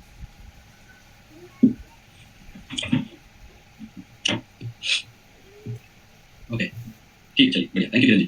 कंटिन्यू करेंगे। Okay thank you. चलिए तो सबसे पहले मैं मेरा पेन ले लेता हूँ। Okay thank you thank you thank you. बस अभी हम लोग आगे कंटिन्यू करते हैं, अगर कुछ क्वेश्चन होंगे तो मैं लास्ट में लूंगा। ठीक है, ये देखिए इसको हम लोग कहते हैं इलेक्ट्रॉनिक स्टेबिलिटी कंट्रोल। ये गाड़ियों में आजकल ऑलमोस्ट समझ लीजिए कि स्टैंडर्ड होते जा रहे हैं। स्टैंडर्ड का मतलब ये होता है, दो चीज होती है याद रखिएगा। स्टैंडर्ड मतलब ये है कि एक इंडस्ट्री का ना स्टैंडर्ड होता है कि भाई ये वाला फंक्शन तो देंगे देंगे, और दूसरा होता है मैंडेटरी। मैंडेटरी मतलब कंपनी चाहे या नहीं चाहे उनको देना पड़ेगा, दिस इज वेरी इंपॉर्टेंट। ठीक है, तो स्टैंडर्ड मतलब कि क्योंकि इतना ज्यादा कंपटीशन मार्केट में आ जाता है जिसकी वजह से हर ब्रांड को कंपटीशन में टिके रहना होता है, वो जो टिके रहने की जो होड़ है उसके चक्कर में कुछ चीजों को स्टैंडर्ड कर दिया जाता है। जैसे एबीएस हमारे पास में स्टैंडर्ड हो गया है, हमारे पास में ईपीएस स्टैंडर्ड हो गया है। अब ये ईपीएस और एबीएस जो है ना मैंडेटरी बहुत बाद में किया गया, लेकिन ये स्टैंडर्ड पहले बन चुका है। ठीक है, तो ये मामले में आपको याद रखना है कि स्टैंडर्ड जब मैं बोल रहा हूं तो स्टैंडर्ड किस बारे में बात कर रहा हूं, मतलब ये नहीं कि गवर्नमेंट ने बोला। तो देखिए इलेक्ट्रॉनिक स्टेबिलिटी प्रोग्राम, स्टेबिलिटी से हमको क्या समझ में आता है कि भाई गाड़ी को स्टेबल करना, ये इसका एमआईएल होता है, मैन फंक्शन इंडिकेटर लाइट, ये आपको डैशबोर्ड पे दिखाई देती है। ठीक है, तो ये हो गया आपका एमआईएल। तो एमआईएल यहाँ पे ये सिंपल सा दिखा रहा है कि भाई गाड़ी जब भी आपकी इस तरह से कर्व पे मोमेंटम के कारण इस तरफ जाएगी तो ये इसको स्टेबल करने का यानी सीधा करने का काम करेगा। ये बहुत सिंपल सा है। अब देखिए अगर हम लोग इसका जनरल डिस्क्रिप्शन देखें तो ये की पॉइंट्स है, आपको हमेशा याद रखने हैं, क्योंकि ईएसपी में जो सबसे इंपॉर्टेंट चीज है वो ये कि इसके काम करने का तरीका। अब एबीएस के होते हुए भी एबीएस क्या है, एबीएस हमारा एंटी लॉक ब्रेकिंग सिस्टम होता है। ठीक है, लेकिन स्टेबिलिटी जो है ना, स्टेबिलिटी प्रोग्राम हमारा बहुत ही बढ़िया तरीके से काम करता है। ठीक है, तो देखिए सबसे पहले क्या आता है, electronic stability program ESC control, ESC भी बोला जाता है, ऑल्सो रिफर्ड एज ईएसपी, और डायनामिक स्टेबिलिटी कंट्रोल। तो ये तीनों आप लोग नोट डाउन कीजिए, ईएससी, ईएसपी और डीएससी, तीनों का मतलब एक ही होता है। और ये क्या है, ये ब्रेकिंग से जुड़ा हुआ सेफ्टी सिस्टम है। क्या है, ब्रेकिंग से जुड़ा हुआ सेफ्टी सिस्टम। ठीक है, अब यहाँ पे देखिए computerised technology that improves vehicle stability, यानी कि व्हीकल का जो स्टेबिलिटी है, डायनेमिक्स है, उसको कंट्रोल करती है। ठीक है, by detecting and reducing loss of traction, यानी कि एक तो सबसे पहले ट्रैक्शन अगर लूज हो रहा है, मतलब कर्व पे जाके जनरली क्या होता है हमारा ट्रैक्शन लूज हो जाता है, अगर वहां पे ब्रेकिंग की गई है या बहुत शार्प टर्न है और हमारी गाड़ी जो है वहां पर मतलब स्पीड ज्यादा है, तो ये क्या करेगा, सबसे पहले अनस्टेबिलिटी को डिटेक्ट करेगा, उसके बाद रिड्यूस करेगा ट्रैक्शन को। ठीक है ना, स्टीयरिंग को। तो ये होता है आपका ईएसपी जिसको हम लोग बोलते हैं। ठीक है, या ESC. When ESC detects loss of steering control, यहाँ पे ना ये पॉइंट सबको याद रखना है कि ईएसपी को काम करने के लिए फर्स्ट जो चीज हमको पता चलेगा स्टीयरिंग कंट्रोल, यानी कि अगर कस्टमर का ड्राइवर का स्टीयरिंग पे कंट्रोल छूट रहा है, ठीक है, it automatically applies the brake to help steer the vehicle when the driver intend to go. अब ये क्या करता है कि अगर उसको पता चलता है कि ड्राइवर का जो कंट्रोल है स्टीयरिंग पे से छूट रहा है, तो वो सिंपली ब्रेकिंग अप्लाई कर देगा ऑटोमेटिकली। एबीएस में क्या है, एबीएस एंटी लॉक ब्रेकिंग, जब आप ब्रेक दबाओगे तब ये काम करेगा, लेकिन स्टेबिलिटी को ब्रेकिंग की जरूरत नहीं है, यानी पेडलिंग की जरूरत नहीं है, नो पेडल रिक्वायर। इसका मतलब पेडलिंग करने की जरूरत नहीं है। ये देखेगा कि स्टीयरिंग का कंट्रोल गया कि नहीं गया। अगर स्टीयरिंग का कंट्रोल बहुत ज्यादा अलग दिखाई देगा तो ये अपने आप ही आपका ब्रेकिंग कर देगा। लेकिन यहाँ पे ये पॉइंट जो है, vehicle the driver intend to go, यानी ड्राइवर किस तरफ जाना चाहता है उस हिसाब से ब्रेकिंग होगी। लेट्स से एग्जांपल, ये मेरा एक रास्ता है जो इस तरफ है और एक रास्ता है जो इस तरफ, तो गाड़ी इस तरफ जाएगी और एक रास्ता है इस तरफ गाड़ी जाएगी। तो अगर ड्राइवर इस तरफ जा रहा है ना तो ये ब्रेकिंग ऐसे करेगा कि स्टेबिलिटी दिस साइड, यानी राइट की साइड, और अगर ड्राइवर इस तरफ जा रहा है, रोड इस तरफ है, उसको इस तरफ जाना है, तो स्टेबिलिटी लेफ्ट की साइड इस तरह से ब्रेकिंग की जाएगी। ठीक है, तो ये पता चल गया। Braking is automatically apply to wheels individually. Individually का मतलब क्या होता है, ब्रेकिंग ऑटोमेटिकली अप्लाई की गई है अलग अलग व्हील्स पर, such as the outer front wheel to counter oversteer, यानी कि आपका जो आउटर वाला जो बाहर का जो व्हील है उसके काउंटर साइड में ओवर स्टीयर करेगा और the inner rear wheel to counter understeer. तो ये बेसिकली क्या करता है कि किस तरफ ट्रैक्शन है उसके अपोजिट साइड में ब्रेकिंग करता है, जिससे कि ट्रैक्शन को कंट्रोल किया जा सके। सम ESC system also reduce engine power. हाँ, तो देखिए हर इलेक्ट्रॉनिक सिस्टम जो है ना वो ये नहीं करेगा, लेकिन कुछ इलेक्ट्रॉनिक सिस्टम क्या करेंगे ऑटोमेटिकली। कई बार क्या होता है ड्राइवर का ध्यान नहीं है, उसने एक्सीलरेटर पे पैर रखा हुआ है, शार्प टर्न आया और वो ना तो ब्रेकिंग कर पाया, उधर स्टेबिलिटी गई और डायरेक्ट गाड़ी जो है ना जाके या तो खाई में गिर जाएगी या जाके दीवार को टकरा जाएगी। और वहां पे दो चीजें जरूरी होती है, वो ये सबसे पहले तो स्टीयरिंग कंट्रोल मिलेगा इसको, और दूसरा इंजन का पावर। अगर इंजन की पावर यानी इंजन को हम लोग थोड़ा सा स्लो कर दें तो जो स्टीयरिंग को कंट्रोल लेना है वो किया जा सकता है। ठीक है, तो जब तक आपका कंट्रोल नहीं आता तब तक इंजन की पावर को कम किया जाएगा। कुछ ESP सिस्टम है, हर ESP सिस्टम में जरूरी नहीं है। एक चीज और याद रखिए, बहुत सारे टेक्नीशियन को ना ये गलतफहमी हो जाती है, जब भी ESP का फॉल्ट आता है तो वो सबकॉन्शियसली यानी कि अनजाने में इसको EPS का फॉल्ट समझ लेते हैं। ठीक है, तो ये EPS का नहीं है, ESP है तो ESP ही देखिए, EPS अलग चीज है, ESP अलग चीज है। ठीक है, तो ये चीज को ध्यान में रखिए। अब चौथा जो पॉइंट है, पहले पॉइंट पे क्या पता चला हमको, गाड़ी की स्टेबिलिटी को इंप्रूव करने के लिए हम लोग इसको इस्तेमाल करते हैं। ब्रेक ऑटोमेटिकली अप्लाई किया जाता है जहां पे भी ड्राइवर जाना चाहता है उस हिसाब से। ठीक है, तीसरा पॉइंट हमने क्या देखा कि साइमल्टेनियसली इंडिविजुअल व्हील पे डिपेंड करता है कि किस तरफ ट्रैक्शन है, जिस तरफ ट्रैक्शन होगा उसके अपोजिट साइड पे ब्रेकिंग की जाएगी। अगर मैं सिंपल करके समझाऊं, ठीक है, ESC does not improve a vehicles cornering performance. हाँ, ये भी याद रखिए कि इलेक्ट्रॉनिक स्टेबिलिटी कंट्रोल कॉर्नरिंग यानी कि आप सोचेंगे कि भाई मैं एकदम शार्प टर्न ले लूंगा और जो ESP है वो मेरे को कॉर्नरिंग के लिए हेल्प करेगा, नहीं, ये सिर्फ आपको हेल्प करता है ड्राइवर को व्हीकल के कंट्रोल को होने से बचाने के लिए। मतलब कि स्टीयरिंग का कंट्रोल आपको बढ़िया बना के दे देता है, जिससे आप गाड़ी को आराम से कॉर्नर पे या फिर शार्प टर्न पे भी कंट्रोल कर पाते हैं। ये है ESP। अब सबसे बड़ा जो सवाल आता है ना हमेशा वो ये है कि ESP लगा कहाँ पे होता है। बहुत सी बार मुझे सवाल आता है कि सर ये ESP का फॉल्ट दिखा रहा है, ESP है कहाँ पे। तो मैं इसके कुछ कंपोनेंट आप लोगों को बता देता हूँ कि ESP को काम करने के लिए क्या-क्या कंपोनेंट चाहिए होते हैं, जो मैंडेटरी कंपोनेंट है। ठीक है, the key component of an ESP are the ESP। तो ESP मतलब कंट्रोल यूनिट। अब ये याद रखिए, जिस भी गाड़ी के अंदर ESP होगा वो आपके ABS के कंट्रोल यूनिट पे ही होता है, इसके लिए अलग से कंट्रोल यूनिट लगाने की जरूरत नहीं है। उसका रीजन ये है कि इसको भी ब्रेकिंग के लिए हाइड्रोलिक यूनिट की जरूरत पड़ती है, जो कि आप यहाँ पर देख पा रहे हैं। ठीक है, हाइड्रोलिक यूनिट। इसके बाद आता है हमारा अगेन जो ABS को जरूरत पड़ती है हमारे व्हील स्पीड सेंसर की, तो ये हमारा WSS हो गया।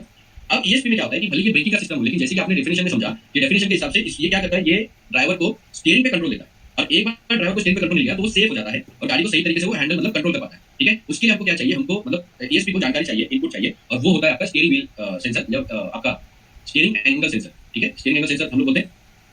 तो वो तीसरा हमारा कंपोनेंट इसके अंदर आता है। इसके बाद आता है हमारा योर रेट सेंसर। ठीक है, योर रेट सेंसर या फिर लैटरल एक्सेलरेशन सेंसर। तो ये जो है ना लैटरल एक्सेलरेशन सेंसर, ये ऑप्शनल होता है। ठीक है, दिस इज ऑप्शनल, सब गाड़ी में आपको ये नहीं मिलेगा। ये जो योर रेट सेंसर है इसको हम लोग जायरो सेंसर भी बोलते हैं। तो अगर कभी आपको जायरो के नाम से फॉल्ट आए तो प्लीज आप इसको याद रखिएगा कि ये योर रेट सेंसर जायरो सेंसर भी होता है। योर रेट सेंसर जो है बेसिक डेफिनेशन आपको भी दे रहा हूँ। इसके बाद में हम लोग क्या करेंगे कि ये देखो, देखने में ये इस तरीके से दिखाई देता है योर रेट सेंसर।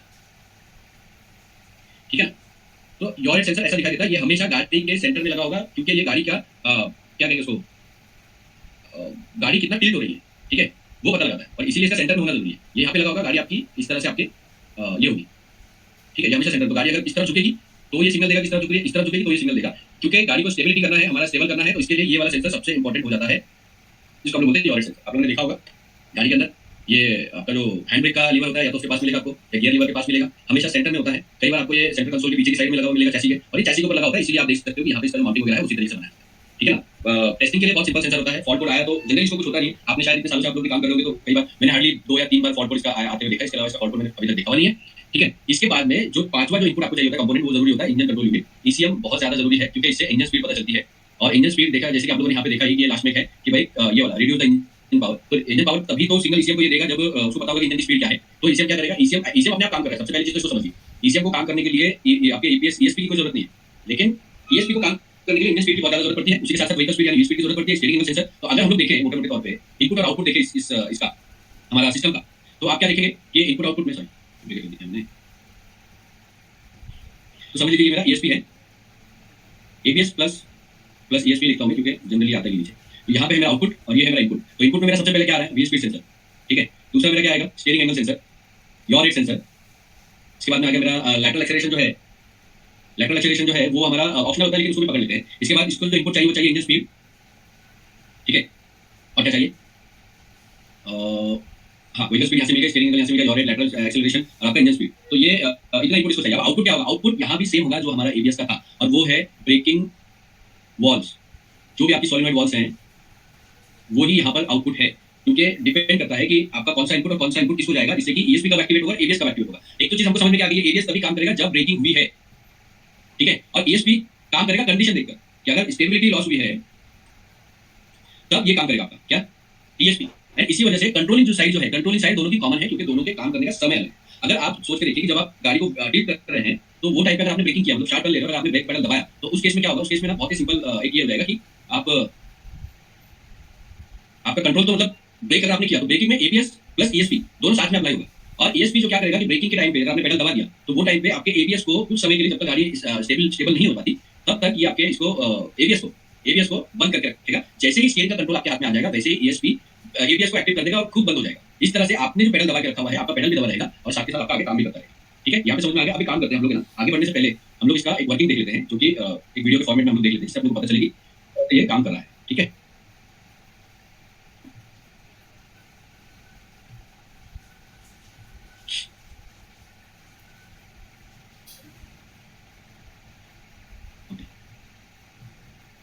तो आप लोग सिर्फ मुझे जो है ना यही बताना कि स्क्रीन आपको दिखाई दे रही है कि नहीं, वीडियो दिखाई दे रही है।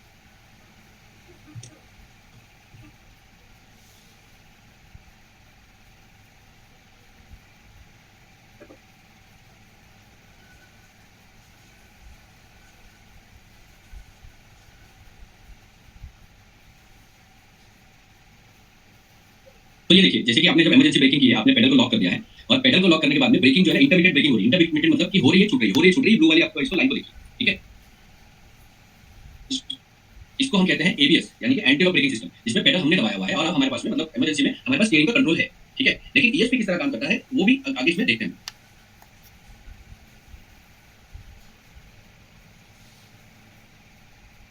अब देखिए, ये जो आपको फंक्शन है, ये है टीसीएस के बारे में इन्होंने बताया, ट्रैक्शन कंट्रोल सिस्टम के बारे में। तो टीसीएस जो है वो हम लोग आगे कवर करेंगे कि टीसीएस किस तरह काम कर रहा है। बेसिकली हम लोग उसको सिर्फ टीसीएस को, उसमें ज्यादा फर्क नहीं है। ईएसपी होगा तो ही टीसीएस होगा, अगर ईएसपी नहीं है तो टीसीएस नहीं होगा। उसका रीजन है क्योंकि ईएसपी का ही कंट्रोलर जो है, जो उसकी एमसीयू है, वो ही इसको कंट्रोल करता है। ठीक है ना, यहाँ पे बहुत सिंपल सा होता है, मैं एक बार आप लोगों को बता देता हूँ। होता क्या है कि जैसे अभी आपका स्लिपरी रोड है, अब व्हील स्पीड सेंसर चारों व्हील में लगाने का रीजन क्या है, क्योंकि ये पता चल सके कौन सा व्हील बहुत ज्यादा तेज घूम रहा है। इस तरह से जो भी व्हील बहुत ज्यादा तेज घूमेगा, सिर्फ उसी में ब्रेकिंग की जाएगी ताकि वो व्हील बाहर आ सके। ये ऑटोमेटिक है। उसी तरह से जैसे हम लोग मैनुअल करते हैं, जब भी गाड़ी कीचड़ में फंस जाती है या गाड़ी आपके इसमें फंस जाती है, क्या कहते हैं, रेत में फंस जाती है, तो हम क्या करते हैं, जो व्हील फंसा हुआ है उसमें हम कुछ ऐसा फंसा देते हैं जिससे कि उसका ट्रैक्शन जो है ना लॉक हो सके। और ट्रैक्शन अगर लॉक हो गया तो बाकी के व्हील जो है वो अपनी तरह से काम कर रहे हैं, तो गाड़ी आगे निकल जाती है। और वही सेम चीज यहाँ पे ऑटोमेटिकली होती है, जिससे कि आपको पता भी नहीं चलेगा ट्रैक्शन कब हुआ था। ठीक है, ये देखिए, इसको, ये है हमारा ईएसपी। ठीक है, मैं एक बार टीसीएस को वापस से दिखा देता हूँ आपको, जिससे कि आपको आइडिया आ जाए। ये रहा टीसीएस, देखिए। तो ये देखिए, अब सब लेट्स से अगर आपका ये वाला जो है ना कंटिन्यू घूम रहा है, लेकिन यहाँ पे क्या किया है, यहाँ पे इसको जो है लॉक कर दिया गया है। यस,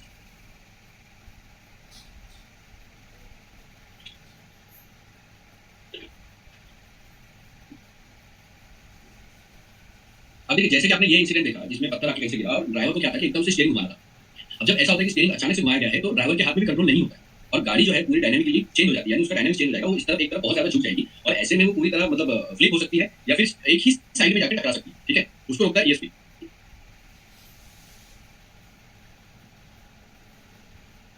यस, तो देखिए, ये है हमारा योर रेट सेंसर। जैसे मैंने आपको बताया कि गाड़ी के हमेशा बीचों बीच में लगा होगा और ये एक्चुअली में सिर्फ यही बताएगा गाड़ी किस दिशा में झुकी हुई। ठीक है, जिससे कि ब्रेकिंग आसान हो जाए।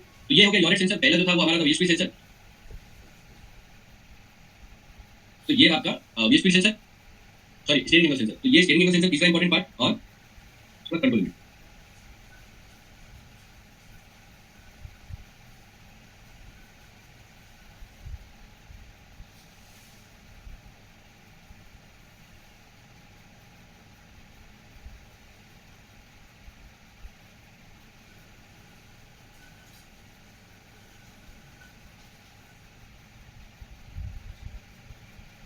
तो देखिए यहाँ पे क्या किया कि शार्प टर्न में उसने रियर लेफ्ट साइड का ब्रेकिंग किया। अब रियर लेफ्ट साइड का ब्रेकिंग होने की वजह से गाड़ी जो है वो जो एक दिशा में जा रही थी उस दिशा में ना जाकर उसने थोड़ा सा अपना स्टेबिलिटी ले ली। अब ड्राइवर के हाथ में भी थोड़ा कंट्रोल आ चुका है, लेकिन यहाँ पे भी गाड़ी को सीधा करना जरूरी है, मतलब स्ट्रेट करना जरूरी है, वरना गाड़ी इस दिशा में चली जाएगी, क्योंकि उस टाइम पे जो है ना मोमेंटम होता है आपका जो क्या कहते हैं उसको, इनर्शिया। तो ये इस तरफ जा रहा है। अब इसको कंट्रोल करने के लिए देखिए वो क्या करेगा, इस वाली व्हील में ब्रेकिंग करेगा।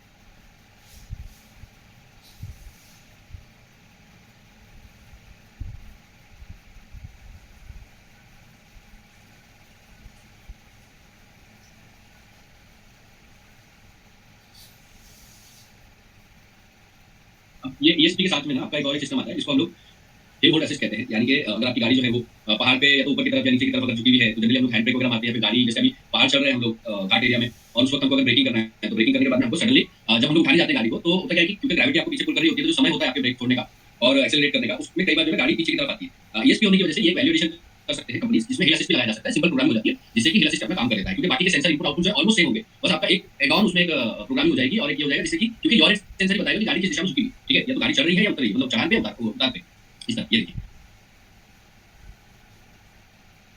यस। तो क्या करता है, बहुत सिंपल सिस्टम, मतलब बनाने वाले ने तो कॉम्प्लिकेटेड बनाया है, लेकिन कर क्या रहा है कि जैसे आप ब्रेक छोड़ते हैं और ब्रेक छोड़ के आपके जो एक्सेलरेट करने का जो समय है उसमें 1 से 2 सेकंड का जो समय होता है ना, उसमें ये ऑटोमेटिकली ब्रेकिंग कर देता है। मतलब जब तक आप एक्सेलरेट नहीं करोगे तब तक ब्रेकिंग ऑटोमेटिक अप्लाइड रहेगी। इसको बोलते हैं हिल असिस्ट सिस्टम। ये भी ईएसपी के जरिए ही पॉसिबल है। ठीक है।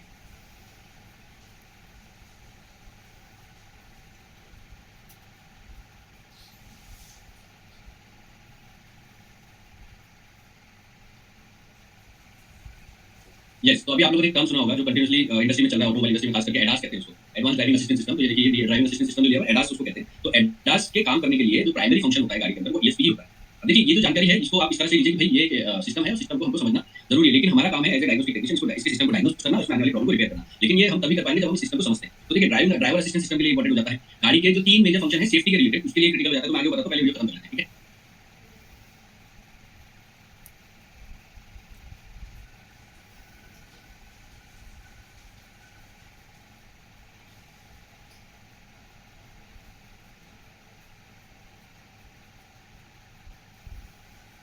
तो एडास में बेसिकली होता है कि अगर जो ड्राइवर है वो थोड़ा सा अनकॉन्शियस गाड़ी चला रहा है, उसको ध्यान नहीं है कि भाई गाड़ी किसी गाड़ी को ठोक सकता हूं, तो इमरजेंसी प्रिवेंटिव ब्रेकिंग जो है की जा सकती है। ये भी पॉसिबल है आपके ईएसपी सिस्टम के जरिए ही। अब ईएसपी कोई नया सिस्टम नहीं है, पहली चीज तो समझ लीजिए ईएसपी को आके बहुत टाइम हो गया, लगभग 30 इयर्स हो चुके हैं। अब की जो व्हीकल है, अभी जो हम लोग व्हीकल देख रहे हैं, इनमें इसका बढ़िया इस्तेमाल किया जा रहा है। ठीक है ना।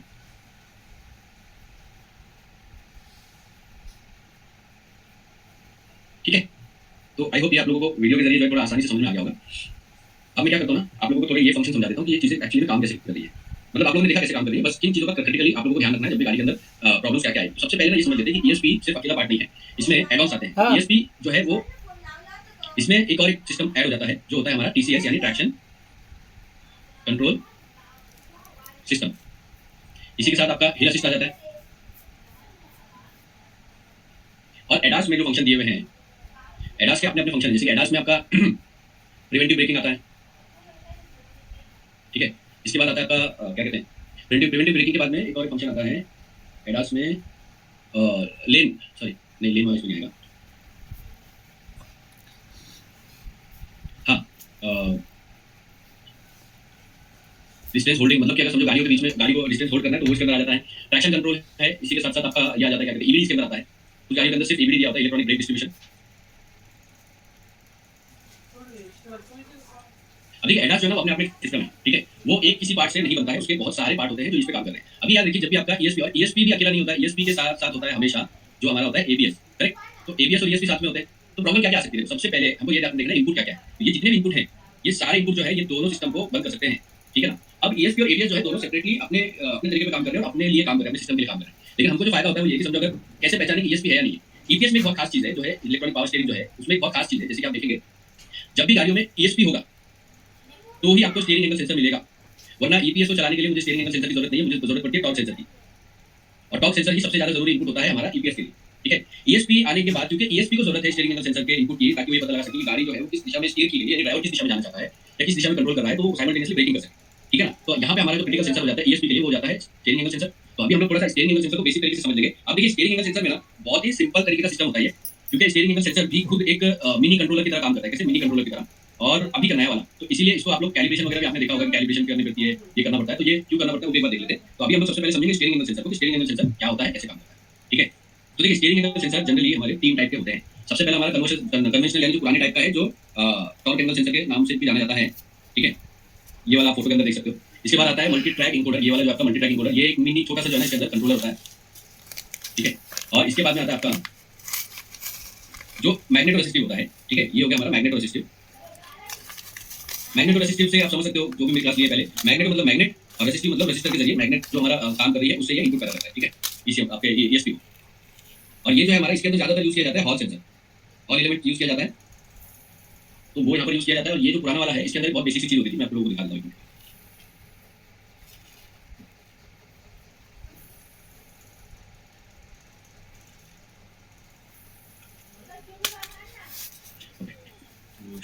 नहीं आ पाई है। तो इसका जो स्ट्रक्चर है ना उस तरीके से काम करता है। अब देखिए इसका ना मैं आपको सिंपल तरीके से समझा देता हूँ। जनरली आप अगर अपने स्टीयरिंग को देखोगे तो हमको क्या लगता है, हम लोग जो है ना स्टीयरिंग ऐसा हमारा समझो ये मेरा 90 डिग्री एंगल है। ओके। स्टीयरिंग मेरा यहाँ पर जाता है 45 डिग्री और यहाँ पर आता है 45 डिग्री। अगर मैं यहाँ से लेकर यहाँ तक पकड़ूँ तो ये जाता है 180 डिग्री। ठीक है। अब जो हमारा स्टीयरिंग एंगल सेंसर है ना वो बेसिकली कैसे इनपुट देता है वो देखिए। वो इनपुट देता है एंगल में ही, कि एंगल कितना एंगल किस तरफ है, लेकिन ये प्लस और माइनस में देता है। यानी कि इस तरफ आपको मिलेगी राइट साइड में, हमेशा राइट साइड में आपको मिलेगी प्लस में वैल्यू। ठीक है। और लेफ्ट साइड में आपको मिलेगी माइनस में वैल्यू। ठीक है। अब स्टीयरिंग एंगल सेंसर को डायग्नोस करने के लिए हमको देखना पड़ेगा कि अब एक चीज समझिए, मैं आपको वापस समझा देता हूँ कि steering angle sensor generally 4 wire का होता है, ठीक है, 1 2 3।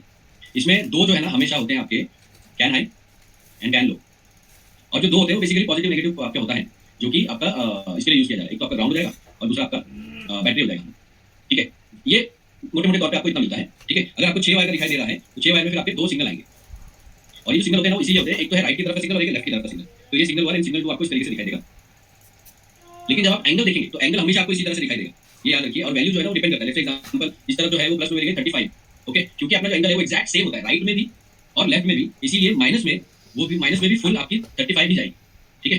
लेकिन इस तरफ माइनस में जाएगी, क्यों माइनस में जाएगी? क्योंकि रेजिस्टेंस दोनों तरफ बदल रहा है। यहाँ पे भले ही हमारा स्टीयरिंग जो है इस तरह से है, लेकिन एंगल जो सेंसर है हमारा उसका हॉल सेंसर रेजिस्टर को दो तरफ से बदल रहा है, एंड इसीलिए इसी को पता चल जाता है कि वैल्यू जो है वो कहाँ से आई, सर ईएसपी को, यानी कि स्टीयरिंग को राइट में मोड़ा गया है या फिर लेफ्ट में मोड़ा गया है, इस तरह से ईएसपी को पता चल जाता है। तो हमको क्या पता चला, कैन हाई कैन लो चाहिए होता है। अच्छा, कई बार क्या होता है सिग्नल जो है डायरेक्टली आ जाता है, जैसे कि सिग्नल वायर से हमको सिग्नल मिल जाएगा डायरेक्ट ईएसपी में आ जाएगा। लेकिन अभी जो गाड़ी आ रही है उनमें ज्यादातर क्या देखा जा रहा है कि सिर्फ कैन के वायर ही पहुंचाया जा रहा है। आप कैन के वायर पहुंचा दो, उसके बाद में हमको और किसी चीज की खास जरूरत नहीं है, क्योंकि ये जो है ना ये एक मैंने से बोला कंट्रोलर की तरह काम कर रहा है, और कंट्रोलर कैन के जरिए इन्फॉर्मेशन पहुंचा सकता है, जो कि क्योंकि क्रिटिकल में आता है तो फास्ट होती है इन्फॉर्मेशन और रोबस्ट होती है। रोबस्ट यानी कि इन्फॉर्मेशन खराब नहीं होगी। तो ये एक चीज हमको स्टीयरिंग एंगल सेंसर के बारे में पता चल गया। अब देखो मेरा ये सेंसर को टेस्ट करने का एक बहुत ही सिंपल तरीका आप लोगों को बता देता हूँ। सबसे पहले तो अगर हम लोग वोल्टेज देखें तो वोल्टेज क्या होगी कि क्योंकि ये जो है ना, समझ लो अगर मैं यहाँ पे 4 वायर वाला लेता हूँ तो 4 वायर वाले में क्योंकि मेरा कैन हाई कैन लो है तो ये मेरी 2.5 एंड 2.5 एक जगह पे मेरे को 12 वोल्टेज चाहिए होगी और दूसरी जगह पे मेरे को ग्राउंड। ये हो गया सिंपल, इसमें 4 वायर हो गया, ठीक है। इसके बाद आता है आपका 6 वायर। 6 वायर में क्या होगा कि सिग्नल अलग तरीके से बनाया जा रहा है, पूरा का पूरा सिग्नल अलग बनाया जा रहा है। तो ऐसे में क्या होगा, सबसे पहले कैन हाई कैन लो यानी 2.5 ग्राउंड, एक पॉजिटिव वोल्टेज सप्लाई, अब ये 5 भी हो सकती है इस मामले में। और यहाँ पे आपका आएगा, मैं रेफरेंस लिख देता हूँ, यहाँ पे हमारा आएगा सेंसर 1 एंड सेंसर 2। अब ये क्या है, ये ना एंगल है, एंगल सेंसर है, मगर एक तरीके से अगर हम लोग देखें तो ये पोजीशन ही ले रहा है। एंड यही कारण है कि अगर आप इसको ओपन हार्नेस में टेस्टिंग करोगे तो यहाँ पे आपको शायद 0 वोल्टेज मिले, यानी नो वोल्टेज मिले, 0 कोई वोल्टेज ही नहीं है यहाँ पर, ठीक है ना। तो इसी कारण से इसको टेस्ट करने के लिए आपको अगर 2 सेंसर वहाँ पे अलग से दिए होंगे तो आपको बैक प्रोब करना मैंडेटरी हो जाता है, ठीक है। मैं जब इसका प्रैक्टिकल बनाऊंगा ना तो प्रैक्टिकल में आप लोगों को दिखाऊंगा कि क्या वोल्टेज आ रही है ओपन सर्किट यानी ओपन हार्नेस, ठीक है। क्लोज हार्नेस में आपको यहाँ पर क्योंकि 2 सिग्नल है मगर एंगल बताना है, इसीलिए ये अपोजिट डायरेक्शन में, यानी सिग्नल अगर बनाएंगे तो इस तरह बनाएंगे, एक आएगा नीचे और दूसरा जाएगा ऊपर, इस तरह से, ठीक है। तो सिग्नल समझ लो कि ये 1 वोल्टेज थी और ये गई 4 वोल्टेज पर, और ये 4 वोल्टेज थी और ये आ गई हमारी 1 वोल्टेज पर। अब देखो बैक प्रोब करके इसको टेस्ट करना इतना आसान है नहीं, तो ये वाला जो तरीका है ना वो नॉट प्रैक्टिकल, मतलब ये हमको बहुत ज्यादा तकलीफ देगा और समझ में नहीं आएगा। ये याद रखिए बैक प्रोबिंग जो है हमारी, बैक प्रोबिंग हर एक सेंसर पे काम करने वाली नहीं है, ठीक है। तो ऐसे में हम क्या कर सकते हैं, आप लोगों का होमवर्क है, नेक्स्ट टाइम मैं सब लोगों से पूछूंगा, और होमवर्क नहीं सॉरी असाइनमेंट है, ठीक है। और असाइनमेंट क्या है उसको लिख लीजिए ध्यान से सब लोग। असाइनमेंट आपको करना क्या है, फर्स्ट स्टेप आपका, जिसके पास में स्कैनर है, ठीक है, जिसके पास नहीं है उनकी कोई बात नहीं, अगर आप कहीं से स्कैनर फ्रेंड के पास से बोरो कर सकते हैं तो प्लीज ट्राई कीजिए, ठीक है। सबसे पहले कनेक्ट स्कैनर, गाड़ी में कोई भी प्रॉब्लम हो और ये वाला टेस्टिंग कीजिए आप, कनेक्ट स्कैनर, इग्निशन ऑन, ठीक है। आपको एबीएस के अंदर चले जाना है, जो भी गाड़ी होगी उसके हिसाब से, तो वो मैंने लिखा है यहाँ पे एबीएस में आपको जाना है लाइव डेटा स्ट्रीम या पैरामीटर जो भी आप बोलो, लाइव डेटा में जाना है। लाइव डेटा में जाने के बाद में आपको सिलेक्ट करने हैं स्टीयरिंग एंगल सेंसर से रिलेटेड जो भी पैरामीटर्स हैं, ऑल पैरामीटर्स। अब मैं ऑल पैरामीटर क्यों लिख रहा हूँ, क्योंकि बहुत सारी गाड़ियों में क्या होता है कि आपको दिखाता है एंगल, कई बार आपको दिखाता है वोल्टेज जिसमें सप्लाई वोल्टेज होती है, ठीक है, कई बार आपको दिखाता है सिग्नल वोल्टेज,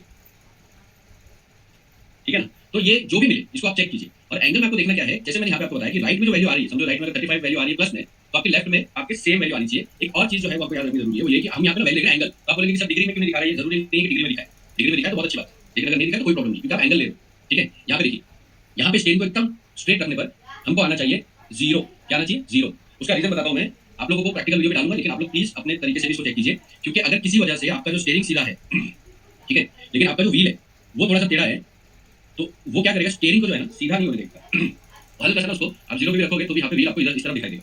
तो इससे हमको ये भी पता चल जाता है कि अलाइनमेंट वाली प्रॉब्लम है क्या। अलाइनमेंट इशू हम लोग जनरली इससे पकड़ सकते हैं। और एक सेंसर होता है जो टॉर्क सेंसर, वो हम लोग ईपीएस वाली क्लास में हम लोग चेक करेंगे, ठीक है। तो आप लोगों को अलाइनमेंट इशू है कि नहीं वो भी आप लोगों को देख लेंगे, ओके। हर गाड़ी और उसमें ये याद रखिए आपको देखना है कि व्हील सीधा है कि नहीं है, और हमारा स्टीयरिंग जो है उसको सीधा रखिए 0 एंगल पे, ओके। ये आपका असाइनमेंट है, लिख लीजिए, याद रखिए, सभी लोगों को ये करना है। अगली क्लास में जब मैं आऊंगा तो वो टाइम पे मैं आप लोगों को पूछूंगा, ओके। अब इसी के साथ साथ हमारा आ जाता है, मैं आप लोगों को एक चीज़ और दिखाता हूँ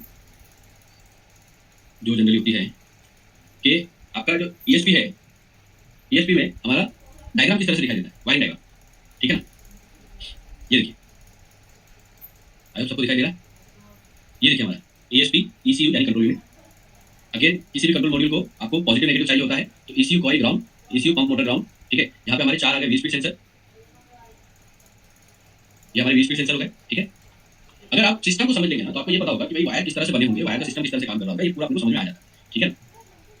ये देखिए, इसके बाद में यहाँ पे देखो 2 बैटरी पॉजिटिव आ रहा है, यहाँ से अगर हम लोग देखें तो ये बैटरी पॉजिटिव निकल के आ रहा है, एक पंप के लिए और एक वॉल के लिए है, ठीक है।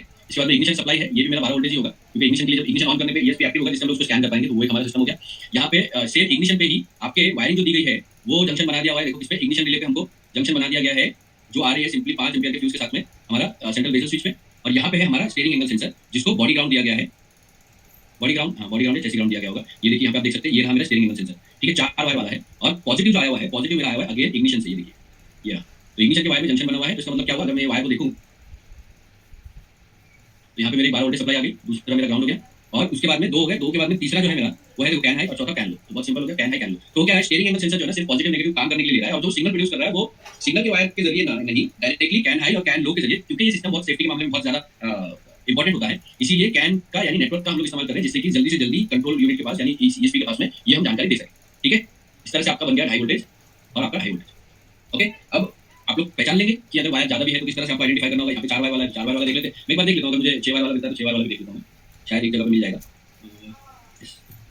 तो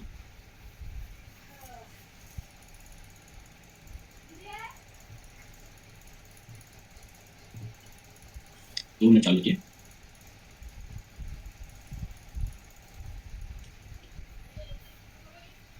आई होप आप लोगों को अभी तक जो मैंने बताया समझ में आया होगा ESP को लेकर। और ESP का जो डायग्नोस है वो जनरली मतलब बहुत आसान होता है, ABS ESP सिस्टम। यहाँ पे देखिए, अगर आप देख पा रहे होंगे, स्क्रीन दिखाई दे रही है ना सबको, ओके। तो यहाँ पे देखिए अगेन ESP का सिस्टम लेआउट में, ये एक्चुअली 700 है, क्योंकि इसके अंदर जो ADAS है, क्या इसके अंदर ADAS, तो ADAS है तो ESP कंपलसरी, और ESP सादा वाला होगा नहीं। तो देखो 1 2 3 और 4 ये हो गया हमारे व्हील स्पीड सेंसर, ठीक है।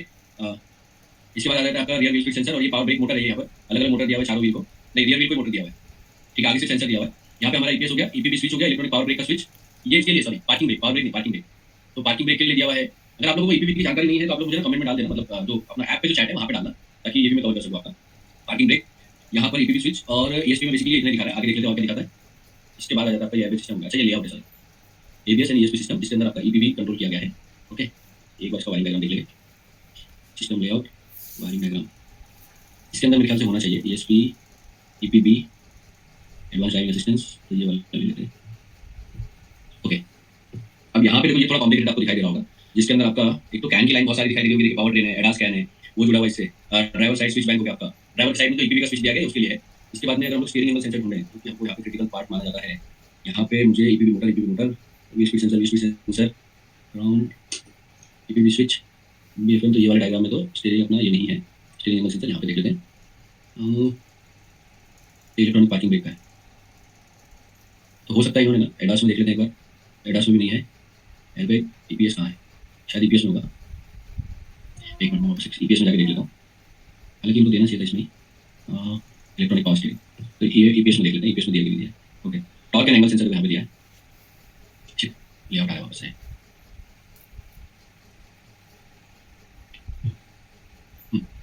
इलेक्ट्रॉनिक EPS और टॉर्क एंड एंगल सेंसर, ठीक है। तो ये देखो, ये जो है ना आपका एक ही असेंबली है, इसके लिए इसमें टॉर्क एंड एंगल सेंसर दोनों दे दिया हुआ है। यहाँ पे देखो 1 2 कितने हैं भाई, 6 7 8, टोटल 8 वायर का केबल है, आने से सॉरी।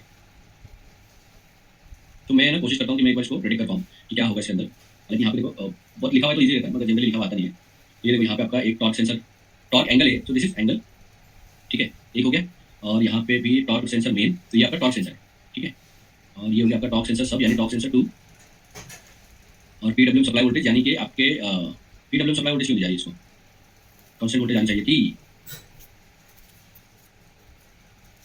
तो this is 1 supply voltage and 2 supply voltage on ground, torque sensor main signal, torque sensor angle signal, तो ये आपका एंगल सेंसर है। यहाँ पे आपका जो है PWM क्यों दिया, ये थोड़ा सा मेरे लिए नया है, ठीक है। सप्लाई वोल्टेज समझ सकते हैं कि सप्लाई वोल्टेज अलग दे दी होगी, ये आपकी 5 वोल्टेज हो गई, ये आपकी 5 वोल्टेज हो गई, ये हमको 2 यहाँ पर टॉर्क सेंसर मिले हुए हैं, टॉर्क सेंसर। अभी जो टॉर्क सेंसर है ना, इसमें से 2 क्यों दिए जाते हैं, कई बार जो है एक होगा आपके स्टीयरिंग के लिए, ठीक है, और एक होगा स्टीयरिंग कॉलम के लिए। तो आप स्कैनर में देखोगे तो ये सेपरेटली दिखाएगा, और ये हमारा एक सिग्नल आ जाता है जो एंगल सेंसर है। ये जो एंगल सेंसर है ना, ये हमारा ग्राउंड हो गया, ये तो यहाँ पे ग्राउंड बना हुआ है, ये ग्राउंड हो गया। जो PWM है ये थोड़ा सा नया है, अब वो जब गाड़ी मिलेगी तो वो टाइम पे चेक करना पड़ेगा, क्योंकि PWM कहने का मतलब क्या है कि इनका ऐसा कहना है कि भाई यहाँ पे जो है सिग्नल आ रहा है, जैसे एक्चुएटर में आता है सिग्नल आ रहा है, मगर ये एक्चुएटर किस तरीके से सिग्नल किस लिए बनाएगा यहाँ पे, क्योंकि ये सेंसर है तो इसको क्या ऐसा दिया जाएगा कि ये सिग्नल प्रोड्यूस करे, तो वो एक बार देखना पड़ेगा, ठीक है ना। तो देखिए अगेन अगर मैं इसको छोड़ दूँ तो भी 8 में से 7 तो मार्क्स मुझे मिल जाते हैं क्योंकि मैंने इतना पता लगाई है, ठीक है। तो ये हमारा अगेन बनता क्या है, 2 टॉर्क सेंसर हैं आपके, तो अगर आप देखोगे इसके अंदर तो एक साइड में मैं यहाँ पे साइड में बना देता हूँ, 1 2 3 4 5 6 7, ओके।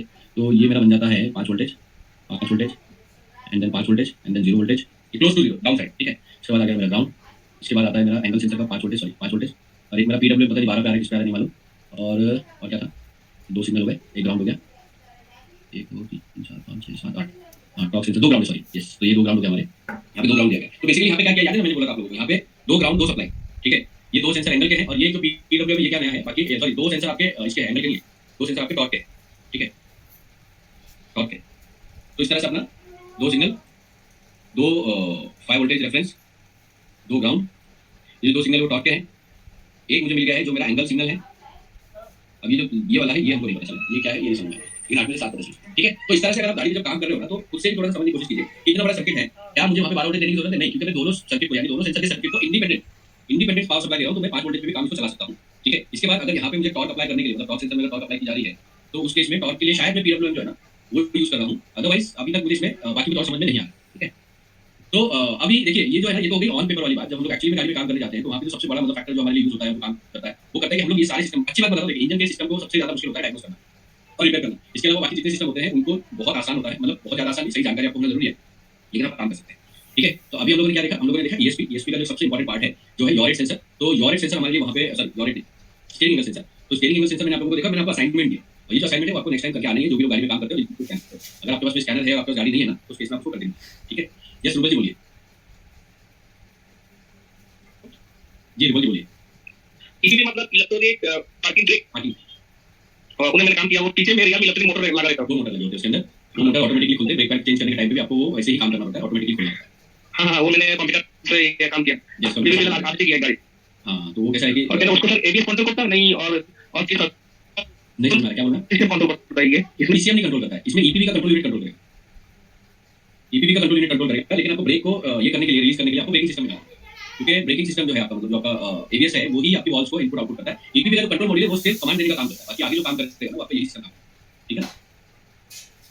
देखिए ईपीवी हो गया, इसका हो गया ना, तो हम लोग बहुत ही सिंपल तरीके से मतलब इसमें आइडेंटिफाई करना होता है। एक चीज और आप लोग नोट कर लीजिए कि कई बार ऐसा होता है आप इंटरनेट पे देखते हैं कि भाई एक गाड़ी है उसमें ब्रेक पैड चेंज करना होगा ना, तो प्रीमियम गाड़ी है, बहुत पहले की बात है, बॉम्बे में ना लगभग 10 साल होने हैं, तो बॉम्बे में लोगों को ये लगता था कि BMW मर्सिडीज के ब्रेक पैड चेंज करना तो स्कैनर कंपल्सरी चाहिए क्योंकि कैलिपर को ऑटोमेटिकली ओपन करना, लेकिन ऐसा नहीं था। मैंने मतलब बहुत सारे लोगों को चीज होता है कि भाई ऐसा नहीं है, अगर जिसमें ईपीवी है इलेक्ट्रॉनिक पार्किंग ब्रेक है सिर्फ उसमें ही करना पड़ेगा, उसके अलावा किसी में नहीं करना होता है। बाकी में ब्रेक पैड आप जैसे नॉर्मल तरीके से चेंज करते हैं उसी तरह से चेंज कीजिए। ईपीवी में क्या होता है, एक मोटर होता है जो मोटर उसको होल्ड करके रखता है, ठीक है। तो इलेक्ट्रॉनिक पार्किंग ब्रेक में मतलब क्या है, आप जो हैंड ब्रेक खींचते हैं यहाँ पे हैंड ब्रेक नहीं है, तार वगैरह से लॉक नहीं होगा, यहाँ पे सिंपल एक बटन होता है, जिस तरह आपके डैशबोर्ड पे बटन होता है, वो बटन आप दबाते हैं और इलेक्ट्रॉनिकली ब्रेक कैलिपर जो है वो लॉक हो जाएगा। अब जब वो लॉक होते हैं ना तो वहाँ पे मोटर लगा हुआ है जो उसको पूरी तरह से होल्ड करके रखता है कंटिन्यू जब तक आपने पार्किंग ब्रेक दबा के रखा, ओके। अब जैसे ही आपको अगर ब्रेक पैड चेंज करना होता है तो ब्रेक पैड चेंज करने के लिए जो सबसे इंपॉर्टेंट चीज हो जाती है वो ये कि आप उस मोटर को अपने आप नहीं खोल सकते, क्योंकि वो असेंबली पूरी तरह से एकदम टाइट स्पेस में होती है। इसीलिए उसमें आपको क्या चाहिए कि आपका ब्रेक कैलिपर डायग्नोस्टिक मोड पे जाए और ब्रेक कैलिपर ओपन हो, मोटर ओपन होगा, ब्रेक कैलिपर ओपन होगा, पुराना वाला सिंपल ये क्या करेगा कि पुराना वाला कंट्रोल आपका जो ब्रेक पैड है उसको निकालिए, नया वाला ब्रेक पैड डालिए, गाड़ी आपकी हो जाएगी, ओके। आपको कुछ भी करने की जरूरत नहीं, बस ब्रेक असेंबली का मैकेनिकल एक्सपीरियंस होना जरूरी है। अगर आप मैकेनिक नहीं है और ये काम कर रहे हैं तो मैं आपको सलाह दूंगा कि सिर्फ इलेक्ट्रिशियन जो है वो ये काम अकेले ना करें। आपको मेरी एडवाइस ये रहेगी कि मैकेनिक ऐसा लेकर आइए जो ब्रेक असेंबली और प्रीमियम गाड़ी में काम करना जानता हो, जो ब्रेक के कैलिपर की असेंबली को खोलने का टाइम होता है, मतलब जो पूरा असेंबली खोली जाती है और खोलने के बाद ब्रेक कैलिपर ओपन हो जाएगा, उसके बाद ब्रेक पैड चेंज करके जो लगाया जाता है उसको आना चाहिए, ठीक है ना। ये सुरभा जी बोलिए, आपकी आवाज नहीं आ रही है। सीधा मेरे पास तुम्हारी अब आ रही बोलिए। हेलो सर, यस बोलिए बोलिए। हेलो, मैं आपको सुन पा रहा हूँ रूबल जी, आप शायद सर ये जो ईपीवी बोला ना, ये तो एबीएस तो उसको कंट्रोल करने का नहीं, एबीएस कंट्रोल नहीं करता, ईपीवी का कंट्रोल आता है, वो कमांड देता है उसको। एक मिनट में चैट में डाल देता हूँ।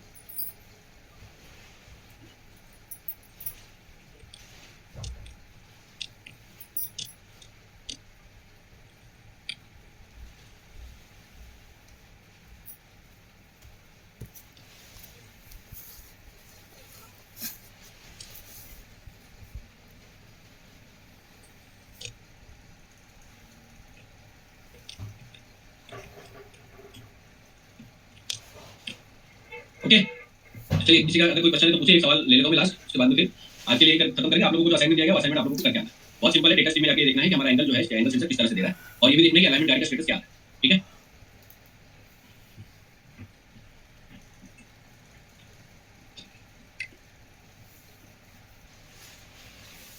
यस रुबल जी बोलिए। रुबल जी का आवाज नहीं आ रहा है। यस किरण जी बोलिए। हेलो यस बोलिए। सर, ईएसपी और ईबीडी में क्या डिफरेंस है? ईएसपी और ईबीडी में फंडामेंटली कोई डिफरेंस नहीं होता है, लेकिन वर्किंग प्रिंसिपल पे फर्क होता है। मतलब कि ईएसपी जो है वो बहुत ही ज्यादा, मतलब अगर आप ऐसे बोले टेक्नोलॉजी वाइज जो एडवांस है, उसमें यॉर रेट सेंसर कंपल्सरी होता है, ठीक है ना। ईबीडी में यॉर रेट सेंसर नहीं होता है, वो टॉप सेंसर पे भी काम कर जाएगा और स्टीयरिंग सेंसर भी मैंडेटरी नहीं होता है ईबीडी।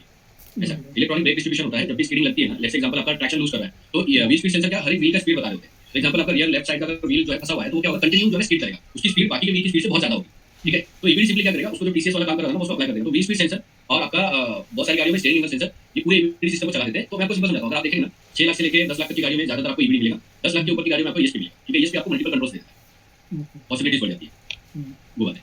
इसमें स्टीयरिंग एंगल सेंसर भी महंगे होते हैं, जैसे मैंने 3 टाइप के सेंसर आपको बताया, उसमें से जो मैग्नेटो रेसिस्टिव था वो बॉश का सबसे एक्सपेंसिव सेंसर आता है, वो वाले आपको मिलेंगे ईएसपी वाले सिस्टम में। आपका जो ट्रेडिशनल स्टीयरिंग एंगल सेंसर आता है जो बेसिक तरीके से बना हुआ है, वो आपको मिलेंगे आपको ईबीडी वाले सिस्टम में। तो कंपनी क्या करती है कि व्हीकल की कॉस्ट जो है, मतलब जो एंड यूजर को जाने वाली है, वो आपका उसमें ये चला जाता है, मतलब थोड़े बहुत चेंजेस करके मार्केट में आपको देते रहते हैं, वैसी बात है। तो अगर आप, मैं आपको एडवाइस देता हूँ सभी लोगों को कि अगर आपको कभी पर्सनली गाड़ी भी लेनी हो और आप अगर 10 लाख के नीचे का ले रहे हैं, उसमें ईएसपी दिया जा रहा है ना, तो वो इतना इफेक्टिव नहीं होगा जितना 10 लाख के ऊपर की गाड़ी में।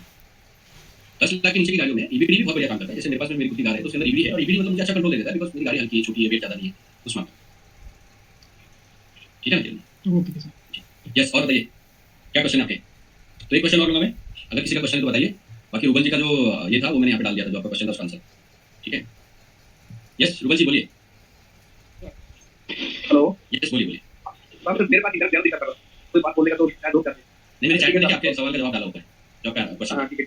तो वो ईबीडी जो होती है, जो इलेक्ट्रॉनिक ब्रेक फोर्स डिफ्यूजन, हाँ शायद ये है वर्कशॉप में गाड़ी है। ईबीडी जो है वो सॉफ्ट, समझ लीजिए ईएसपी का सॉफ्टवेयर वर्जन है, और मोरलेस एक ही सेम प्रिंसिपल पे काम करते हैं, लेकिन जो डिफरेंस होता है वो ये होता है कि आपको इसमें ज्यादा कंट्रोल मिलता है बेसिकली ईएसपी, आप रिजल्ट अच्छा मिलेगा, और ये महंगी गाड़ियों में लगा होता है ईएसपी। अच्छा, अगर शायद किसी को बंगला तो समझना है, तो बंगला समझते हैं, तो ईबीडी जो ब्रेक है ना, जो ये ब्रेक पार्किंग, मैंने वो चेंज कर सकता हूँ, पूरा एक वीडियो बना, अगर किसी को बंगला पता है तो मैं ग्रुप में डाल सकता हूँ, मैं कैसे कौन सिस्टम में जाना पड़ेगा, आप डाल दीजिए, अप्लाई करना होगी, क्या करना। आप डाल दीजिए, मैं उसको ये कर दूंगा, क्या इंग्लिश में उसमें कैप्शन डाल दूंगा, मतलब उसमें मैं, अच्छा ठीक है, ये मैंने देख लूंगा, मैं ट्रांसलेट करके ना उसमें सबटाइटल डाल देंगे सबको। अच्छा, अगर गाड़ी आया तो कल मैं ये गाड़ी आया तो कल तो मैं हिंदी मारूंगा, सारे आपने को समझ जाना है। अगर गाड़ी नहीं आता तो मैं फेसबुक है मेरे पर्सनली, वहाँ पे मैं ये लेके दे दूंगा, मैं खुद कैसे जाना है, कि कौन सिस्टम फॉलो करना है। अरे ठीक है, बहुत टाइम हो गया, आपको खुद काम में किया। नहीं, कोई बात नहीं, आप बहुत अच्छी जानकारी देते हैं हमेशा। ये क्या होता है कि आज एक फायदा ये होता है ना कि आज हम लोग बहुत ही इंटरनेशनली जुड़ गए हैं, और बहुत सारे अलग अलग कंट्रीज में भी एक आइडिया चल जाता है कि भाई ये सारी जो गाड़ियां हैं वो कॉमन पैटर्न पे काम कर रही है। तो एक टेक्नीशियन के मन में डर होता है हमेशा कि मेरे यहाँ पे ये गाड़ी होती है तो मेरे चैलेंजेस अलग है, उनके यहाँ पे अलग गाड़ी होती है, चैलेंजेस अलग है, मैं गल्फ में काम करने जा रहा हूँ तो मेरे चैलेंजेस अलग है, मगर फंडामेंटल तौर पे ऑटोमोबाइल जो है उसी तरह से काम करता है। यस जी कुमार साहब बोलिए। जी सर, एक S11 स्कॉर्पियो हमारे पास इधर, तो उसका जो एक हॉर्न बजाने का जो सिस्टम है स्टीयरिंग के नीचे से वो खराब हो गया, उसको चेंज करना था, उसके लिए भी रीसेट करना पड़ेगा स्टीयरिंग को? S11 है जी S11 मेरे हिसाब से तो नहीं मांगना चाहिए, जी क्योंकि स्टीयरिंग एंगल सेंसर है उसके अंदर, S11 के अंदर है, वो तो मुझे पता है। जी मेरे पास डायग्राम है ना, S11 ना जी S11 स्कॉर्पियो S11 नहीं है, S10 में दिया होगा तो S11 में दिया होगा स्टीयरिंग एंगल सेंसर। देख लीजिए स्टीयरिंग एंगल सेंसर अगर दिया होगा, आपको चेंज करना भी है ना, तो S11 में मेरे हिसाब से तो नहीं जरूरत पड़नी चाहिए, ये जो जरूरत पड़ रही है वो उसके बाद में आ रही है। ठीक है, नहीं उसे एंगल तो दिखाता है उसका स्टीयरिंग के ऊपर, एंगल तो है स्टीयरिंग एंगल सेंसर होगा, लेकिन रिसेट की जरूरत पड़ेगी कंपल्सरी नहीं। जी ठीक है। बॉश के सेंसर जो आते हैं ना मैग्नेटिक रेसिस्टिव, जो एक्सपेंसिव वाले सेंसर है, उनको जरूरत नहीं पड़ती कैलिब्रेशन की, जरूरत पड़ती सस्ते वालों को। जी जी जी हाँ, तो अगर वो लगाए तो जरूरत नहीं पड़ेगी, ठीक है ना। ठीक है, थैंक यू। तो ये भी मैं आपको बता देता हूँ, जैसे आप अगर जैसे BMW, मर्सिडीज, ऑडी वगैरह अगर आप देखते हैं तो उनमें अभी जो रिसेट वाली आ रही है उनके अंदर स्टीयरिंग कैलिब्रेशन ऐसा कंपल्सरी नहीं करना पड़ेगा।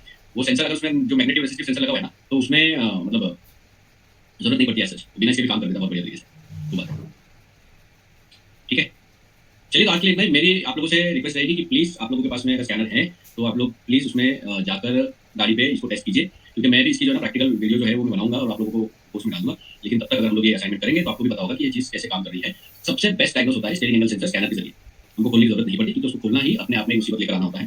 खास करके Hyundai की गाड़ियाँ हो गई, आपकी टाटा की गाड़ियाँ हो गई, नई वाली जो आ रही है 2017 के बाद 16 के बाद की गाड़ियाँ, इनमें अगर आप खोल देंगे तो आपके लिए वो कैलिब्रेशन वाला जो मुसीबत है ना वो बढ़ी जाएगा। प्लस कई बार बैटरी बात है, पूरा एंगल को कैलिब्रेट करना पड़ता है, तो इसीलिए हमको अगर पहले से डायग्नोस करना है तो हमारे लिए बहुत अच्छा, ठीक है। तो चलिए आज कई बार बैटरी बात है, पूरा एंगल बेसिकली जो रिंग है फ्यूजन वाला जो मुसीबत है ना वो बढ़ी जाएगा। प्लस इसके अंदर तो Hyundai की गाड़ी में देखो एक प्रॉब्लम है कि उसका जो बेसिकली जो रिंग है वो रिंग को सही तरीके से बिठाने के लिए मार्किंग नहीं दिया हुआ है, जिस वजह से वो सही से कई बार बैठ नहीं पाता है, पूरा एंगल को कैलिब्रेट करना पड़ता है। तो इसीलिए हमको अगर पहले से डायग्नोस करना है तो हमारे लिए बहुत अच्छा, ठीक है। तो चलिए आज के लिए यहीं पे एंड करते हैं, नेक्स्ट इसमें मिलेंगे हम लोग। नेक्स्ट जो क्लास होगी वो हम लोग कवर करेंगे इलेक्ट्रॉनिक पावर स्टेरिंग के ऊपर, ठीक है, EPS के ऊपर कवर करेंगे, जिससे कि अभी हमारा क्या क्या कवर हो चुका है, इससे हमारा कवर होगा इंजन इलेक्ट्रॉनिक हमने ब्रेक इलेक्ट्रॉनिक में 2 सिस्टम देखे, हमने बेसिकली ऑलमोस्ट सारे सिस्टम कवर हो गए, क्योंकि टीसीएस भी कवर हो गया। हमने एबीएस डायग्नोसिस सीखा, हमने ईएसपी डायग्नोसिस सीखा। ईएसपी का एक सेंसर बाकी है, लॉरेट सेंसर। लॉरेट सेंसर जो है वो मैं ईपीएस के साथ में कवर करूंगा, इलेक्ट्रॉनिक पावर स्टीयरिंग के साथ में। इलेक्ट्रॉनिक पावर स्टीयरिंग में 2 टाइप के सेंसर आते हैं, एक होता है टॉप सेंसर, एक होता है हमारा जो होता है आपका स्टीयरिंग सेंसर, और स्टीयरिंग का मोटर आता है, स्टीयरिंग के मोटर के साथ इलेक्ट्रॉनिक कंट्रोल यूनिट आता है। और ये 3-4 चीजें जो है बाकी सारे सिस्टम के साथ किस तरह से तालमेल बनाती है वो हम लोग नेक्स्ट वाली क्लास में समझेंगे। इसी के साथ-साथ मैं कोशिश करूंगा कि इस हफ्ते में 2 या 3 जितनी भी प्रैक्टिकल वीडियो हो सके वो आप लोगों के लिए मैं लेकर आऊं, और वो वीडियो एडिट करके by the end of the week मैं आप लोगों को डाल दूंगा। कल के दिन में एक टेस्ट बनाया जाएगा जो कि आप लोगों के लिए होगा, वो आप लोगों को टेस्ट देना होगा। इसीलिए आप लोगों को बेसिकली जो क्लास है वो स्पेसिफिकली मैं बनाने वाला हूं 2 टाइप के सेंसर के ऊपर टेस्ट, तो आप लोग उसकी तैयारी कर सकते हैं अगर आप लोग करना चाहो तो वो जो सेंसर है हमारे,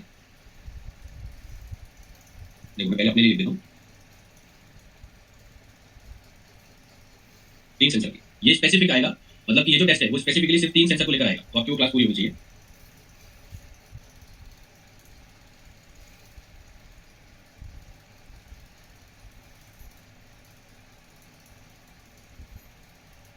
ठीक है, 3 सेंसर है, लिख देता हूं यहाँ पर। सबसे पहले आएगा ऑटो सेंसर, क्योंकि मैं चाहता हूं कि ऑटो सेंसर जो है ना सब लोगों का आंख बंद करके भी पता हो कैसा क्या देगा टेस्टिंग में। दूसरा हमारा आएगा एक्सीलरेटर पेडल सेंसर, ठीक है। उसके बाद तीसरा जो होगा वो हमारा होगा ईटीसी यानी इलेक्ट्रॉनिक टोटल कंट्रोल। ये 3 चीजों के ऊपर ही क्लास में कल हमारा टॉपिक कल टेस्ट बनेगा।